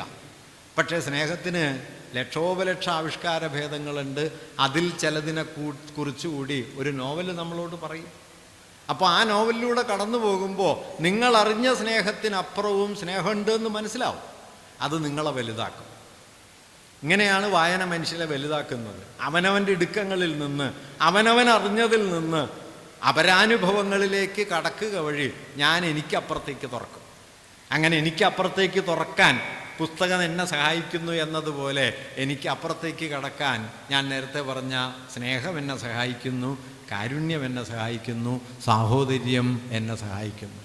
അതുകൊണ്ട് പുസ്തകങ്ങളും മാനുഷികതയും മതവും തമ്മിൽ ചേരുന്ന ഒരു ബിന്ദു വാസ്തവത്തിൽ എന്താണെന്ന് ചോദിച്ചാൽ, അത് അപരാനുഭവങ്ങളുമായി മനുഷ്യരെ കൂട്ടിയിണക്കുന്ന, അവരെ ചേർത്ത് നിർത്തുന്ന ഒരു സാഹോദര്യ ഭാവനയാണ്. ആ ഭാവനയെ നമുക്ക് ഒറ്റ വാക്കിൽ വിശേഷിപ്പിക്കണം എന്നാണെങ്കിൽ അതിനെ നീതി എന്ന് വേണമെങ്കിൽ പറയാം. എന്താണ് ഉന്നതമായ കലയുടെയും ഉന്നതമായ രാഷ്ട്രീയത്തിൻ്റെയും ഉന്നതമായ ആധ്യാത്മഭാവത്തിൻ്റെയും ഉള്ളടക്കം എന്ന് ചോദിച്ചാൽ ഒറ്റ വാക്കിൽ ചേർത്ത് വയ്ക്കാവുന്നത് അത് നീതി എന്ന ആശയമാണ്. എന്താണ് നീതി? നീതി എന്നത് കൺസേൺ ഫോർ ദ അതർ എന്ന് ഇംഗ്ലീഷിൽ പറയുന്ന അപരത്തെക്കുറിച്ചുള്ള കരുതലാണ്, അപരത്തെക്കുറിച്ചുള്ള ഉത്കണ്ഠയാണ്, ആത്മത്തെക്കുറിച്ചല്ല. ഞാൻ എന്നെക്കുറിച്ച് വച്ചു പുലർത്തുന്ന ഉത്കണ്ഠയല്ല. ഞാനൊരു നോവൽ വായിക്കുമ്പോൾ ഞാൻ വ്യാകുലപ്പെടുന്ന എന്നെ ചൊല്ലിയല്ല, ആരെയോ ചൊല്ലിയ, ആരുടെ അനുഭവങ്ങളാണ് അവിടെ എൻ്റെ അനുഭവമായിത്തീരുന്നത്. ഉന്നതനായൊരു രാഷ്ട്രീയ പ്രവർത്തകൻ വ്യാകുലപ്പെടുന്നത് തൻ്റെ ആസ്തിയെക്കുറിച്ചല്ല, ലോക ദുരിതങ്ങളെക്കുറിച്ചാണ്. ലോകത്തിൻ്റെ യാതനകൾ മുഴുവൻ ഏറ്റുവാങ്ങിയിട്ട് കുരിശിലേരുന്ന ഒരാളുടെ പേരാണ് ക്രിസ്തു എന്നത്. അതുകൊണ്ട് ഉന്നതമായ കലയിലും ഉന്നതമായ രാഷ്ട്രീയത്തിലും ഉന്നതമായ അധ്യാത്മഭാവനയിലും അപരം എന്നത് ആത്മബോധത്തിൻ്റെ ആധാരമായിരിക്കുന്നു. അവിടെ മാത്രമാണ് അവ തമ്മിൽ ചേരുന്നത്. ആ ചേർച്ചയുടെ ഇടം വളരെ വളരെ കുറഞ്ഞു വരികയും അവയ്ക്കെല്ലാം ഇടയിലുള്ള അകലങ്ങൾ കൂടിക്കൂടി വരികയും ചെയ്യുന്നൊരു കാലത്ത് ഈ ചേർന്ന് നിൽക്കേണ്ട സാർവത്രിക മാനുഷികതയുടെ മണ്ഡലത്തെ നാം കൂടുതൽ ഉയർത്തിപ്പിടിക്കേണ്ടതുണ്ട്. ഒരുപക്ഷെ ഗുരുവിൻ്റെ പേരിലുള്ളൊരു സ്ഥാപനം എന്ന നിലയിൽ ഗുരു നൽകിയ ഏറ്റവും പ്രധാനപ്പെട്ട 2 തത്വങ്ങളിലൊന്ന് മതത്തെക്കുറിച്ചുള്ള അദ്ദേഹത്തിൻ്റെ ഭാവനയാണ്. രണ്ടാമത്തേത് ജാതിയെക്കുറിച്ചുള്ള അദ്ദേഹത്തിൻ്റെ നിരാകരണമാണ്. ജാതി മനുഷ്യരെ പലതാക്കുന്നു. മനുഷ്യർക്കിടയിലെ സമഭാവനയെ സമ്പൂർണമായി റദ്ദാക്കി കളയുന്ന ഒരു ഇരുണ്ട ശക്തിയാണ് ജാതി എന്ന് മലയാളി ഏറ്റവും കൂടുതൽ ബോധ്യപ്പെടുത്താൻ ശ്രമിച്ച് ഏതാണ്ട് പൂർണ്ണമായി പരാജയപ്പെട്ടു പോയ ഒന്നാണ് ഗുരുവിൻ്റെ വിചാരലോകം. പക്ഷേ പരാജയപ്പെട്ടു എന്നുള്ളത് വിജയിച്ച പ്രതാപികളെക്കാളൊക്കെ മഹിമയുള്ളൊരു കാര്യമാണ് എന്ന് നിങ്ങൾ ഓർക്കണം. വിജയങ്ങളെല്ലാം മഹിമയുള്ളതല്ല. ആ വിജയങ്ങളെക്കാളൊക്കെ മനുഷ്യവംശത്തിൻ്റെ ചരിത്രത്തിൽ മഹത്വപൂർണ്ണം നിലനിൽക്കാൻ ചില പരാജയങ്ങൾക്ക് കഴിയും. അത്തരം പരാജയങ്ങൾ കൂടി ചേർന്നതാണ് വാസ്തവത്തിൽ മാനുഷികത്തിൻ്റെ ചരിത്രം. നിശ്ചയമായിട്ടും അതിനോട് ചേർത്ത ആലോചനകളിൽ നമ്മളിപ്പോൾ പറഞ്ഞ മതം, മാനവികത, ഗ്രന്ഥശാല ഈ ആശയങ്ങളെ നമുക്ക് ചേർത്ത് വെച്ച് മനസ്സിലാക്കാൻ കഴിയേണ്ടതുണ്ട്. വെറും വായനയുടെ കേന്ദ്രങ്ങളാണ് പുസ്തകാലയങ്ങൾ എന്ന് കരുതുന്നത് പുസ്തകങ്ങളെ കേവല ഉപകരണങ്ങളായിട്ട് കാണുന്നത് കൊണ്ടാണ്. അതിനപ്പുറം പോകാനുള്ള പ്രേരണയായിട്ട് ഈ ആലോചന മാറിത്തീരട്ടെ എന്ന് കരുതുന്നു. നിങ്ങൾക്ക് നമസ്കാരം.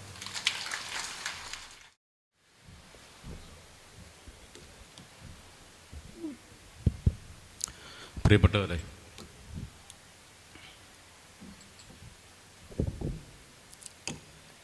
ഈ പ്രഭാഷണത്തിനായി രാവിലെ പയ്യന്നൂരിൽ നിന്ന് പുറപ്പെട്ടപ്പോൾ അല്ലെങ്കിൽ കാറിൽ ഇങ്ങോട്ട് വരുമ്പോൾ ഇതിനടുത്തുള്ളൊരു സ്ഥലം കണ്ടപ്പോൾ ഒരു കാര്യം ഓർമ്മ വന്നു.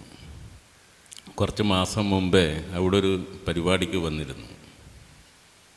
സ്ഥലത്തിൻ്റെ പേരോർമ്മയില്ല. ഒരു മുത്തപ്പൻ ക്ഷേത്രവുമായി ബന്ധപ്പെട്ട സാംസ്കാരിക പ്രഭാഷണമാണ്. അന്ന് പയ്യന്നൂരിൽ നിന്ന്, അന്ന് ഒരു ചൊവ്വാഴ്ചയാണ്, മാതൃഭൂമി ആഴ്ചപ്പതിപ്പ് വരുന്ന ദിവസമാണ്.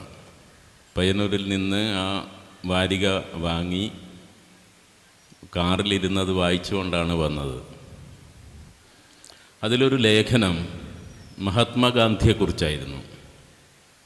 ആ ലേഖനം തുടങ്ങുന്നത് 1925 ജൂലൈ 26 ഗാന്ധിജി ബോംബെയിലെ നാഷണൽ കോളേജിൽ കുട്ടികളോട് പുതിയ നിയമത്തെക്കുറിച്ച് സംസാരിച്ചു. ബൈബിളിലെ പുതിയ നിയമത്തെക്കുറിച്ച് സംസാരിച്ചു.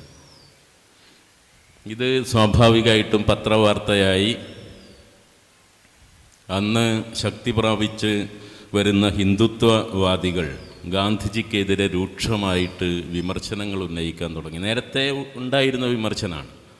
ഗാന്ധി ദേശീയ പ്രസ്ഥാനത്തിനകത്ത് ക്രിസ്തീയതയെ ഒളിച്ചു കടത്തുകയാണ്, ക്രിസ്തു മതത്തിൻ്റെ ചാരനാണ് ഈ മനുഷ്യൻ. അപ്പോൾ ഇത് പല തരത്തിലുള്ള വിമർശനങ്ങൾ. പിന്നീട് അത് ഏതാണ്ടൊരു പുലഭ്യം പറച്ചിലേക്കെത്തി. ഗാന്ധിജി സ്വാഭാവികമായിട്ടും മൗനം പാലിച്ചു. ഒരു ഘട്ടത്തിൽ ഹിന്ദുത്വവാദികൾ ഗാന്ധിജിക്ക് നേരിട്ട് കത്തെഴുതി, താങ്കളെ വിമർശിക്കുന്നത് ഞങ്ങൾ അവസാനിപ്പിക്കാം, പക്ഷെ താങ്കൾ ഒരു കാര്യം ചെയ്യണം. ഈ ക്രിസ്തുവാക്യങ്ങളെക്കാൾ മഹത്തരമാണ് വേദസൂക്തങ്ങളെന്ന് താങ്കൾ പരസ്യമായിട്ട് പറയണം. അപ്പോൾ ഈ ദീർഘമായ കത്ത് ഗാന്ധി അടുത്ത ലക്കം തൻ്റെ യങ് ഇന്ത്യ പത്രത്തിൽ പ്രസിദ്ധീകരിക്കുന്നു. ആ കത്ത് അതേപോലെ. എന്നിട്ട് അതിൻ്റെ താഴെ ഗാന്ധി മറുപടി എഴുതുന്നു. മറുപടിയുടെ ആദ്യ വാക്യം, ക്രിസ്തുവാക്യത്തെക്കാൾ മഹത്തരമാണ് വേദസൂക്തങ്ങളെന്ന് പറയാൻ ഞാൻ തയ്യാറല്ല എന്നാണ്. ഇത് ഏത് ഗാന്ധിയാണെന്നുള്ളത് നമ്മൾ നോക്കണം. ഞാൻ ഹിന്ദുവാണ്, സനാതന ഹിന്ദുവാണ് എന്ന് എപ്പോഴും ആവർത്തിക്കുന്ന, മിക്കവാറും സമയങ്ങളിൽ കക്ഷത്ത് ഭഗവത്ഗീത കൊണ്ട് നടക്കുന്ന, ഭഗവത്ഗീതക്ക് തൻ്റേതായ നിലയിലൊരു വ്യാഖ്യാനം എഴുതിയ, ഹിന്ദുമതത്തിൻ്റെ സാധ്യത ഉപയോഗിച്ച് ദേശീയ പ്രസ്ഥാനത്തെ ശക്തിപ്പെടുത്താൻ ശ്രമിച്ചുകൊണ്ടിരിക്കുന്ന ഒരു മനുഷ്യൻ പറയുന്നു, ക്രിസ്തുവാക്യത്തെക്കാൾ മഹത്തരമാണ് വേദസൂക്തങ്ങളെന്ന് പറയാൻ ഞാൻ തയ്യാറല്ല. അതിനെക്കുറിച്ചാണ് പ്രിയപ്പെട്ട സുനിൽ ഇത്രയും ആ കാര്യം കൂടിയാണ് ഇവിടെ പറഞ്ഞത്. എന്താണ് ഗാന്ധി മനസ്സിലാക്കിയ മതം, ഗാന്ധി വിശ്വസിച്ച ഹിന്ദുമതം എന്നുള്ളതാണ്. ഈ ഒരു സന്ദർഭം നമുക്കത് ആലോചിക്കാനുള്ള ഒരു പ്രേരണയുണ്ടാക്കുന്നുണ്ട്. തീർച്ചയായിട്ടും ഗാന്ധി ഹിന്ദുമതത്തെ അങ്ങേയറ്റം ഹിന്ദുമതത്തിൽ വിശ്വസിച്ചിരുന്നു. പക്ഷേ ഗാന്ധിയുടെ പ്രാർത്ഥനാ യോഗങ്ങളിൽ നമ്മൾ വായിച്ചിട്ടുള്ളൊരു കാര്യം, ഈ എന്താണ് ആ പ്രാർത്ഥന, അതല്ല നമ്മുടെ അതല്ല വേറൊരു പ്രാർത്ഥനാ ഗീതമുണ്ട്. വൈഷ്ണവ ജനതോ എന്നുള്ള പ്രാർത്ഥനാ ഗീതം തുടങ്ങുമ്പോൾ ചില ദിവസങ്ങളിൽ ഗാന്ധി പ്രാർത്ഥനാ മുറിയിലേക്ക്, പ്രാർത്ഥനാ ഹാളിലേക്ക് ഇറങ്ങുമ്പോൾ പ്രാർത്ഥിക്കുന്ന പ്രാർത്ഥനാ ഗീതം ആലപിക്കുന്ന കുട്ടികളോട് പറയും, ഇന്ന് ക്രൈസ്തവ ജനതവും എന്ന് തുടങ്ങിക്കോളൂ. നിങ്ങൾ നോക്കണം, ഒരേ വൃത്തമാണ്, ഒരേ മാത്രയാണ്. വൈഷ്ണവ ജനതവും എന്ന് തുടങ്ങാം. ഇതിൽ പിന്നീട് അർത്ഥപരമായുള്ള എന്തെങ്കിലും സങ്കീർണതയുണ്ടോ എന്നുള്ളതൊന്നും ഗാന്ധിജിയുടെ വിഷയമല്ല. വൈഷ്ണവ ജനതവും എന്ന് പറയുന്നതിന് പകരം ക്രൈസ്തവ ജനതവും എന്ന് തുടങ്ങുന്നതിൽ എന്തെങ്കിലും അബദ്ധമുണ്ട് എന്ന് ഗാന്ധിജി കരുതിയിട്ടില്ല. ഇതിൽ ഇത്രയേ ഉള്ളൂ കാര്യം. ഇപ്പോൾ ഗാന്ധി നമുക്കറിയാം 1915 45-ാം വയസ്സിൽ ദേശീയ പ്രസ്ഥാനത്തിലേക്ക് വരുമ്പോൾ, അങ്ങനെയാണ് നമ്മുടെ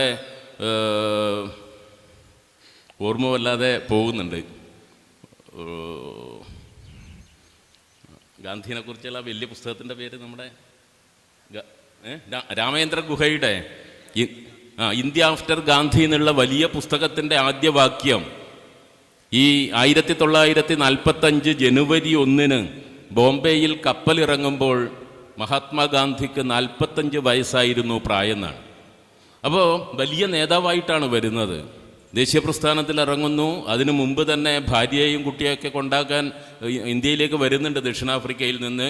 ഗോഖലെയുടെയൊക്കെ നിർദ്ദേശപ്രകാരം ഇന്ത്യ മുഴുവൻ സഞ്ചരിക്കുന്നു. ഇന്ത്യ എന്താണെന്ന് അറിയുന്നു. ഗാന്ധിജി മനസ്സിലാക്കിയൊരു കാര്യം, ഇന്ത്യ എന്ന് പറയുന്നത് ബഹുഭൂരിപക്ഷവും ഹൈന്ദവ ബിംബങ്ങളെ ആരാധിക്കുന്ന, ഹൈന്ദവതയാൽ സ്വാധീനിക്കപ്പെട്ട മനുഷ്യരുടെ ദേശമാണ്. അതുകൊണ്ട് ഇന്ത്യയിലെ മനുഷ്യരെ ദേശീയ പ്രസ്ഥാനത്തോട് ചേർത്ത് നിർത്തണമെങ്കിൽ ഹൈന്ദവതയെ ചേർത്ത് നിർത്താതെ പറ്റില്ല, ഹിന്ദു മതത്തെ. അതുകൊണ്ട് ആദ്യം മുതലേ ഗാന്ധി അതിനുവേണ്ടി പരിശ്രമിക്കുന്നു. ഈ എത്രയോ വർഷങ്ങളായിട്ട്, സഹസ്രാബ്ദങ്ങളായിട്ട് പുഴുക്കളെപ്പോലെ ചവിട്ടിയരക്കപ്പെട്ടിരുന്ന ഇന്ത്യയിലെ കീഴാള മനുഷ്യരെ, കീഴാള എന്നുള്ളത് ഞാൻ വേർഡ് കോമയിലാണ്, കീഴാള ജാതികളെ ദൈവത്തിൻ്റെ മക്കൾ എന്നുള്ള അർത്ഥത്തിൽ തന്നെ ഹരിജൻ എന്ന് വിളിക്കുന്നു. ഞാൻ അതിൻ്റെ മറ്റു കാര്യങ്ങൾ, ഗാന്ധിയല്ല നമ്മുടെ വിഷയം. പക്ഷേ ഗാന്ധി എന്താണ് ഗാന്ധിയുടെ ഹിന്ദുമതം എന്നുള്ള ചോദ്യമുണ്ട്. അതിത്രയേ ഉള്ളൂ.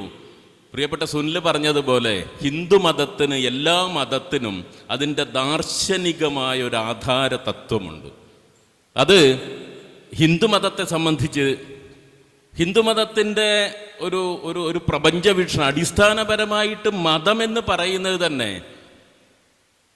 നമ്മുടെ ഒരു ലോകബോധത്തെയാണ് നമ്മൾ മതം എന്ന് പറയുന്നത്, ഒരു പ്രപഞ്ച വീക്ഷണത്തെ. ഞാൻ എങ്ങനെയാണ് ഉണ്ടായത്, ഞാനും പ്രപഞ്ചവും തമ്മിലുള്ള ബന്ധം എന്താണ്, എൻ്റെ ജീവിതത്തിൻ്റെ ലക്ഷ്യം എന്താണ്, എൻ്റെ ജീവിതത്തിൻ്റെ അർത്ഥം എന്താണ്, ഈ ജീവിതത്തിന് ശേഷം ഞാൻ എന്താകും, ഇതൊക്കെ ഈ വിഷയങ്ങളെയൊക്കെ കുറിച്ച് ഒരു മനുഷ്യൻ പുലർത്തുന്ന ധാരണകളുടെ സമുച്ചയത്തെയാണ് നമ്മൾ മതം എന്ന് പറയുന്നത്. അപ്പോൾ ഹിന്ദുമതത്തെ സംബന്ധിച്ച് ഈ ധാരണ ഇതാണ്. ഇപ്പോൾ പ്രപഞ്ചത്തെക്കുറിച്ച് ഹിന്ദുമതം കരുതുന്നത്, ഈ പ്രപഞ്ചം എന്ന് പറയുന്നത് ഒരു ബ്രഹ്മമാണ്, ബ്രഹ്മാണ്ഡ കടാഹം, ഒരു ബ്രഹ്മമാണ് ഈ പ്രപഞ്ചം. അതിൽ ഞാൻ ആരാണെന്ന് ചോദിച്ചാൽ ഈ ബ്രഹ്മം തന്നെ, നീ ആരാണെന്ന് ചോദിച്ചാൽ ബ്രഹ്മമാണ്. അതാണ് അഹം ബ്രഹ്മാസ്മി, ഞാൻ ബ്രഹ്മമാകുന്നു. നീയോ തത്വമസി, അത് നീയാകുന്നു. ഞാൻ ഏത് ബ്രഹ്മമാണോ, ഈ പ്രപഞ്ചം ഏത് ബ്രഹ്മമാണോ, ഇതേ ബ്രഹ്മമാണ് നീയും. നമ്മൾ ശബരിമലയിലൊക്കെ കയറുമ്പോൾ തന്നെ നമുക്ക് കാണാമല്ലോ, തത്വമസി, അത് നീയാകുന്നു. ഏകം സത് വിപ്ര ബഹുധാ വദന്തി. ഈ ലോകത്തിൻ്റെ സത്ത, ലോകത്തിൻ്റെ ആധാര തത്വം ഒന്നാണ്. ഏകം സത് വിപ്ര ബഹുധാ വദന്തി. പണ്ഡിതന്മാർ, വിപ്രന്മാർ അതിനെ പലതായിട്ട് വ്യാഖ്യാനിക്കുന്നു. ഹിന്ദുമതം പറയുന്നതാണ് ഏകം സത് വിപ്ര ബഹുധാ വദന്തി. എത്ര വിശ്വം ഭവത്യേക നീടം. ഈ പ്രപഞ്ചം, ഈ ലോകം ഒരു പക്ഷിക്കൂട് പോലെയാകട്ടെ, ഒരതിരുകളുമില്ലാതെ വിഭജന യുക്തികളൊന്നും ബാധിക്കാതെ എവിടെയും പറക്കാവുന്ന ഒരു പക്ഷിക്കൂട് പോലെയാകട്ടെ. എത്ര വിശ്വംഭവത്യേക നീടം. ഇതാണ് ഹിന്ദുമതത്തിൻ്റെ ആധാര തത്വം. ഈ തത്വങ്ങളിൽ വിശ്വസിക്കുന്നത് കൊണ്ടാണ് ഗാന്ധി ഹിന്ദുവായത്. ഈ ഹിന്ദുവിന് പിന്നെ അപരനില്ല, ക്രിസ്ത്യാനിയില്ല, മുസ്ലിമില്ല, യുക്തിവാദിയില്ല. ഇപ്പോൾ ഗാന്ധിയുടെ മനസാക്ഷി സൂക്ഷിപ്പുകാരനായിട്ട് അല്ലെങ്കിൽ ഗാന്ധിയുടെ സെക്കൻഡ് ലഫ്റ്റനൻ്റായിട്ട് ജീവിതാവസാനം വരെ കൊണ്ടു നടന്ന ജവഹർലാൽ നെഹ്റു ഇന്ത്യ കണ്ട ഏറ്റവും വലിയ യുക്തിവാദിയായിരുന്നു. അതിലെന്തെങ്കിലും ഒരു ഒരു ഒരു ഒരു അയുക്തിയുണ്ട് എന്ന്, അല്ലെങ്കിൽ എന്തെങ്കിലും ഒരു അപര്യാപ്തതയുണ്ട് എന്ന് ഗാന്ധിക്ക് തോന്നിയിരുന്നില്ല. ഇത് നമുക്ക് മറ്റൊരിടത്ത് കാണാൻ പറ്റുക. കേരളത്തെ ഒരുപക്ഷെ ആധ്യാത്മികതയുടെ, ദൈവചിന്തയുടെ വഴിയിലൂടെ മുന്നോട്ട് കൊണ്ടുപോകാൻ പറ്റുമോയെന്ന് നോക്കിയ ശ്രീനാരായണ ഗുരു, ആധ്യാത്മികത എന്നും ദൈവചിന്ത എന്നൊക്കെ ഞാൻ പറയുന്നത് ഒരു സവിശേഷമായ അർത്ഥത്തിലാണ്. തൻ്റെ മനസാക്ഷി സൂക്ഷിപ്പായിട്ട് കൊണ്ടു നടന്നത് സഹോദരൻ അയ്യപ്പനെയാണ്, കേരളം കണ്ട ഏറ്റവും വലിയ യുക്തിവാദി. അതുകൊണ്ട് ഗാന്ധിജി തന്നെ ഒരു ഘട്ടത്തിൽ പറയുന്ന ഒരു കാര്യം, നിരീശ്വരവാദിയുടെ ദൈവമാണ് നിരീശ്വരവാദം. അത് ഗാന്ധിജിയുടെ ദൈവസങ്കല്പത്തെ വെളിപ്പെടുത്തുന്ന വലിയൊരു വാക്യമാണ്. നിരീശ്വരവാദിയുടെ ദൈവമാണ് നിരീശ്വരവാദം എന്ന് പറഞ്ഞാൽ, ദൈവം എന്ന് പറഞ്ഞാൽ എന്താണ് ഗാന്ധിക്ക് അല്ലെങ്കിൽ ഗുരുവിന്? ദൈവം എന്ന് പറയുന്നത് നമ്മെ ജീവിക്കാൻ പ്രേരിപ്പിക്കുന്ന ഒരു അദൃശ്യ സാന്നിധ്യം, നമ്മളെ നിരന്തരം തിരുത്താൻ പ്രേരിപ്പിക്കുന്നൊരു സാന്നിധ്യം, തൻ്റെ ജീവിതത്തിന് അർത്ഥമുണ്ടാകാൻ വേണ്ടി നമ്മൾ കൂട്ടുപിടിക്കുന്ന ഒരു നമ്മളല്ലാത്ത ഒരു സാന്നിധ്യം. ഇതാണ് ദൈവം. ഇതിൽ കവിഞ്ഞൊന്നില്ല. അതുകൊണ്ടാണ് നിരീശ്വരവാദിയെ ജീവിക്കാൻ പ്രേരിപ്പിക്കുന്നത് നിരീശ്വരവാദമാണ്. അതിൻ്റെ തത്വങ്ങൾ, അത് നടപ്പിലാക്കാനുള്ള വഴികൾ, അത് നടപ്പിലാക്കാനുള്ള പ്രവർത്തനങ്ങൾ. നിരീശ്വരവാദി അതുകൊണ്ടാണ് ജീവിക്കുന്നത്. അതുകൊണ്ട് ഗാന്ധിക്ക് നിരീശ്വരവാദിയുടെ ദൈവമാണ് നിരീശ്വരവാദം എന്ന് പറയാൻ രണ്ടാമതൊന്നും ആലോചിക്കേണ്ടതില്ല. ഇതേ അർത്ഥത്തിലാണ് ഗുരു പറയുന്നത്, അയ്യപ്പൻ്റെ വാക്കിൽ ദൈവമില്ലെങ്കിലും പ്രവൃത്തിയിൽ അതുണ്ട്, അത് മതി. ഈ സഹോദരൻ അയ്യപ്പൻ, ശ്രീനാരായണ ഗുരു ഒരു ജാതി, ഒരു മതം, ഒരു ദൈവം, മനുഷ്യന് എന്നൊക്കെ പറഞ്ഞുകൊണ്ടേയിരുന്നപ്പോൾ ഗുരുവിൻ്റെ ഇടത്തും വലത്തും മാറി മാറി ഇരുന്നിട്ട് സഹോദരൻ പറഞ്ഞത്, ജാതി വേണ്ട, മതം വേണ്ട, ദൈവം വേണ്ട, മനുഷ്യന് വേണം ധർമ്മം, വേണം ധർമ്മം, വേണം ധർമ്മം യഥോചിതം. ഇതിങ്ങനെ ആവർത്തിച്ചപ്പോൾ ഗുരുവിനോട് പരാതി പറഞ്ഞല്ലോ ആളുകൾ, അയ്യപ്പൻ ഇങ്ങനെ ദൈവചിന്ത ആണ് പറഞ്ഞു നടക്കുന്നത്, അയ്യപ്പനെ ഒന്ന് ഉപദേശിക്കണം. ഗുരു ചിരിച്ചുകൊണ്ട് പറയുന്നത്, നാമും കേട്ടു, അയ്യപ്പൻ്റെ വാക്കിൽ ദൈവമില്ലെങ്കിലും പ്രവൃത്തിയിൽ അതുണ്ട്, അത് മതി. അതാണ് വേണ്ടത്. അതുകൊണ്ടാണ് ടാഗോർ പറയുന്നത്, ഭജനം പൂജനം ആരാധനയും നിർത്തുക ഹേ സാധേ. ഈ അമ്പലത്തിൻ്റെ ഉള്ളിലിരുന്നിട്ട് ദൈവത്തെ ഇങ്ങനെ അതല്ല, പൂജാരിയോട് പറയുന്നതാണ്. എന്താ വേണ്ടത്? ഈ വയലിലിറങ്ങി വെയിലിൽ വിയർത്ത് കുളിക്കുന്ന കർഷകനെ നോക്കൂ, ദൈവം അവിടെയാണ്. അതുകൊണ്ട് ലോകത്തിലെ, ഇന്ത്യയിലെ, കേരളത്തിലെ വലിയ ദൈവവിശ്വാസികൾ, മതവിശ്വാസികൾ മുഴുവൻ നേരത്തെ സുനിൽ പി ഇളയിടം പറഞ്ഞതുപോലെ മതത്തെ ഒരു ദാർശനിക സത്തയായി, ജീവിത വീക്ഷണത്തിൻ്റെ ആധാര തത്വമായി സ്വീകരിച്ച മനുഷ്യരാണ്. ആ മതത്തെക്കുറിച്ചാണ് നമ്മൾ സംസാരിക്കുന്നത്. ഇന്ത്യ വിഭജന കാലത്ത് 10 ലക്ഷത്തിലധികം മനുഷ്യർ കൊല്ലപ്പെട്ടിട്ടുണ്ട്, മതത്തിൻ്റെ പേരിലാണ്. ഈ സാംക്രമിക രോഗം വന്ന് മനുഷ്യർ ലോകത്ത് മരിച്ചു പോയിട്ടുണ്ട്, പ്രകൃതി ദുരന്തങ്ങളിൽ മരിച്ചു പോയിട്ടുണ്ട്, പട്ടിണിയിൽ മരിച്ചു പോയിട്ടുണ്ട്. പക്ഷെ ഇതിനേക്കാൾ എത്രയോ അധികം മനുഷ്യർ ലോകചരിത്രത്തിൽ കൊല്ലപ്പെട്ടത് മതസംഘർഷങ്ങളിലാണ്. അതുകൊണ്ട് ഈ മതം, മാനവികത എന്ന് പറയുന്ന ഒരു വിഷയത്തെ ചേർത്ത് നിർത്തുമ്പോൾ നമ്മൾ ഒരുപക്ഷെ ആലോചിക്കാത്ത ഈ വലിയൊരു വൈരുദ്ധ്യം അതിലുണ്ട്. ഏത് മതമാണ് മാനവികതയുടെ ആവിഷ്കാരമായിട്ട് മാറുന്നത്? അതിലൊരു സംശയവും വേണ്ട. നേരത്തെയുള്ള അവതരണത്തിൽ പറഞ്ഞതാണെങ്കിലും ആവർത്തിക്കട്ടെ, ദാർശനിക സത്തയായി തുടരുന്ന മതമല്ലാതെ മാനവികതയുടെ അടയാളമായിട്ട്, ആവിഷ്കാര മാർഗമായിട്ട് നമുക്ക് മനസ്സിലാക്കാൻ പറ്റില്ല. ആ മതത്തെ മാത്രമേ മനസ്സിലാക്കാൻ പറ്റൂ. ആചാരമായിട്ട്, അനുഷ്ഠാനങ്ങളായിട്ട് നമ്മൾ മതത്തെ മനസ്സിലാക്കുന്നുണ്ടെങ്കിൽ അത് മാനവികത എന്നൊരു വലിയ സങ്കല്പനത്തോട് അത്രയധികം ചേർന്ന് നിൽക്കണം എന്നില്ല. ഇപ്പോൾ ഹിന്ദുമതത്തെ തന്നെ, ഹിന്ദുമതം തന്നെ പിന്നീട് എന്തായി എന്നുള്ളത് നമ്മളിപ്പോൾ ഇന്ത്യ ചരിത്രം നോക്കിയാൽ തന്നെ ഗാന്ധി ഹിന്ദുവാണ്, ഗോഡ്സെ ഹിന്ദുവാണ്. സാധാരണ നിലയിൽ ഗാന്ധിയെ കൊല്ലേണ്ടത് മുസ്ലിമാണ് അന്നത്തെ കാലത്ത്. നമ്മൾ ഇന്ത്യ ചരിത്രത്തെ വളരെ ലഘുവായിട്ട് ഞാൻ പറയുകയാണ്. അങ്ങനെ ഒരു ശ്രമവും അന്നത്തെ ഹിന്ദുത്വവാദികൾ നടത്തിയിരുന്നു കേട്ടോ. പർദ്ദയൊക്കെ ഇട്ടിട്ട് പോയിട്ടാണ് ഗാന്ധിജിയെ കൊല്ലാൻ ശ്രമിച്ചത്. എന്നിട്ട് ഗാന്ധിയെ ഒരു മുസ്ലിം വെടിവെച്ചു കൊന്നു എന്ന് ഇവർ തന്നെ പരസ്യമായിട്ട് വിളിച്ചു പറഞ്ഞിട്ട് ഹിന്ദു മുസ്ലിം സംഘർഷം ഉണ്ടാക്കാൻ പറ്റുമോ എന്നൊക്കെയുള്ള ശ്രമം അന്ന് നടത്തിയിരുന്നു. എന്തോ ഭാഗ്യത്തിനാണ് അങ്ങനെ ആ ശ്രമം പരാജയപ്പെട്ടു പോയത്. ഏതായാലും ഒരു ഇന്ത്യ ചരിത്രം നമ്മളോട് പറയുന്നത് ഏറ്റവും ചുരുക്കത്തിൽ 2 ഹിന്ദുമതമുണ്ട് എന്നാണ്. അതൊന്ന് ഗാന്ധിജിയുടെ ഹിന്ദുമതമാണ്, മറ്റൊന്ന് ഗാന്ധിയെ വെടിവെച്ചു കൊന്ന ഗോഡ്സെയുടെ ഹിന്ദുമതമാണ്. അതുകൊണ്ട് നമ്മൾ മതം എന്നിങ്ങനെ കേവലാർത്ഥത്തെ പറയുമ്പോൾ വളരെയധികം ശ്രദ്ധിക്കേണ്ടതുണ്ട്. മാനവികതയുടെ ആവിഷ്കാരമായിട്ടുള്ള മതത്തെയാണ് പറയുന്നതെങ്കിൽ തീർച്ചയായിട്ടും നമ്മൾ ഈ ദാർശനികമായ പ്രപഞ്ചത്തെ ദാർശനികമായി കാണുകയും ആ പ്രപഞ്ച വീക്ഷണത്തെ ആവിഷ്കരിക്കുകയും ആ ആവിഷ്കാരങ്ങളെ സ്വന്തം ജീവിത ബോധ്യമായി സ്വാംശീകരിക്കുകയും ചെയ്തുകൊണ്ട് മതവിശ്വാസിയായി തുടരുന്ന മനുഷ്യരെയാണ് നമ്മൾ മാനവികതയുടെ ആവിഷ്കാരങ്ങളായിട്ട്, അടയാളങ്ങളായിട്ട്, പ്രതിനിധാനങ്ങളായിട്ട് കാണേണ്ടത് എന്നുള്ളതാണ് ഒന്നാമതായിട്ട് പറയാനുള്ളത്. ഇപ്പോൾ ഹിന്ദുമതത്തെ തന്നെ നിങ്ങൾ നോക്കൂ. ഈ ഹിന്ദുമത നവോത്ഥാനത്തിൽ സ്വാമി ദയാനന്ദ സരസ്വതിയെ നമ്മൾ കേട്ടിട്ടുണ്ടാവും. 19-ാം നൂറ്റാണ്ടിൽ ജീവിച്ച മനുഷ്യനാണ്. പുരോഗമനവാദികൾക്ക് പൂർണ്ണമായി ഉൾക്കൊള്ളാവുന്ന ആശയങ്ങളൊന്നല്ല മനുഷ്യൻ പറഞ്ഞത്. പക്ഷേ അദ്ദേഹത്തിൻ്റെ പ്രധാനപ്പെട്ട ആര്യസമാജം അദ്ദേഹം സ്ഥാപിച്ചതാണ്, നമുക്കറിയാം. നമ്മുടെ ചരിത്രത്തിൻ്റെ പ്രാഥമിക ജ്ഞാനങ്ങളാണ് അതൊക്കെ. അദ്ദേഹത്തിൻ്റെ പ്രധാനപ്പെട്ട ഒരു ആഹ്വാനം വേദങ്ങളിലേക്ക് മടങ്ങുക എന്ന് പറയുക. ഹിന്ദുമതം പിൽക്കാലത്ത് ഹിന്ദുമതമായി രൂപപ്പെട്ട ഒരു സംവിധാനത്തിൻ്റെ ഇന്നത്തെ ആധാര നിയമങ്ങളായി നമ്മൾ പരിഗണിക്കുന്ന മറ്റ് ഗ്രന്ഥങ്ങളെയൊന്നും ദയാനന്ദ സരസ്വതി അംഗീകരിക്കുന്നില്ല. അതുകൊണ്ട് ശ്രീരാമനെ മുൻനിർത്തിയുള്ള ഒരു ഹിന്ദുമത അഗ്രസീവായുള്ള ആക്രാമകമായ ഒരു ഹിന്ദുമത സംവിധാനത്തെ ദയാനന്ദ സരസ്വതി അംഗീകരിക്കില്ല. കാരണം ശ്രീരാമൻ വൈദികമായ ദൈവമേ അല്ല.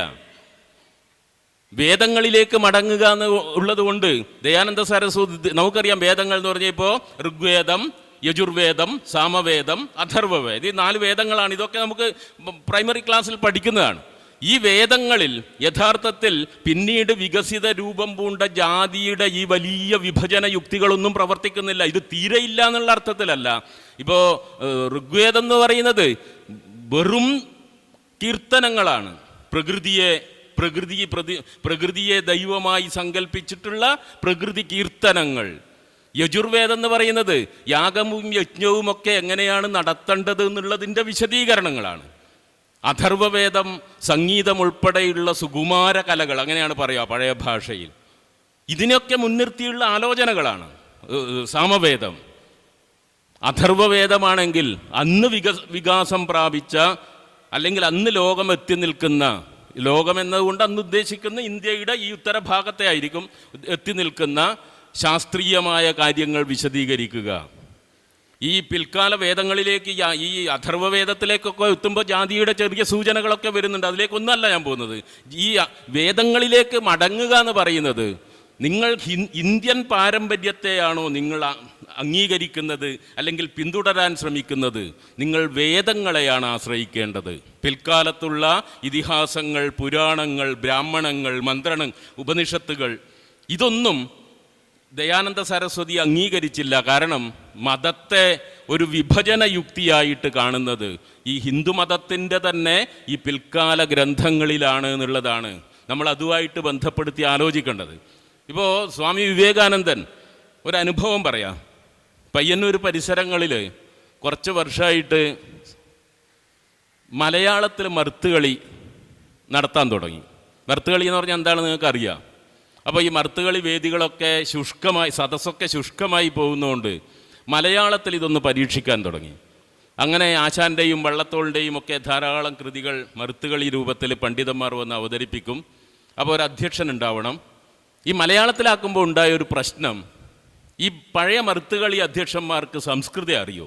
മലയാള സാഹിത്യം അങ്ങനെ അവർ പിന്തുടരുന്നില്ല. അപ്പോൾ ഞങ്ങളെല്ലാം പോലുള്ള ആളുകൾ കൂടി അധ്യക്ഷന്മാരാവേണ്ടി വരുന്നു. ചണ്ടാല ഭിക്ഷുകി എന്നൊരു മറുത്തുകളി പയ്യന്നൂരിൽ അവതരിപ്പിച്ചപ്പോൾ മഹാപണ്ഡിതനായ ഒരു അധ്യക്ഷൻ്റെ കൂടെ എന്തെങ്കിലും ചണ്ടാല ഭിക്ഷുകിയിൽ നിന്നുള്ള വിവാദം വന്നാൽ ഇടപെടണമല്ലോ എന്ന് വിചാരിച്ചിട്ട് ഒരു സ്റ്റെപ്പിന് പോലെ ഞാനും ഉണ്ട് അധ്യക്ഷനായിട്ട്. അപ്പോൾ ഈ പണിക്കന്മാർ പഴയ ആളുകളാണ്. അതിലൊരാൾ, ചണ്ടാല ഭിക്ഷുകിയുടെ കഥ നമുക്കറിയാം, പ്രമേയം അറിയാം. അതിലൊരാൾ ഒരു ഘട്ടത്തിൽ ഈ ശങ്കരാചാര്യരെ വിമർശിച്ചുകൊണ്ടൊരു പരാമർശം നടത്തി. അപ്പോൾ മറ്റേ പണിക്കർക്ക് വല്ലാത്ത ദേഷ്യം വന്നു.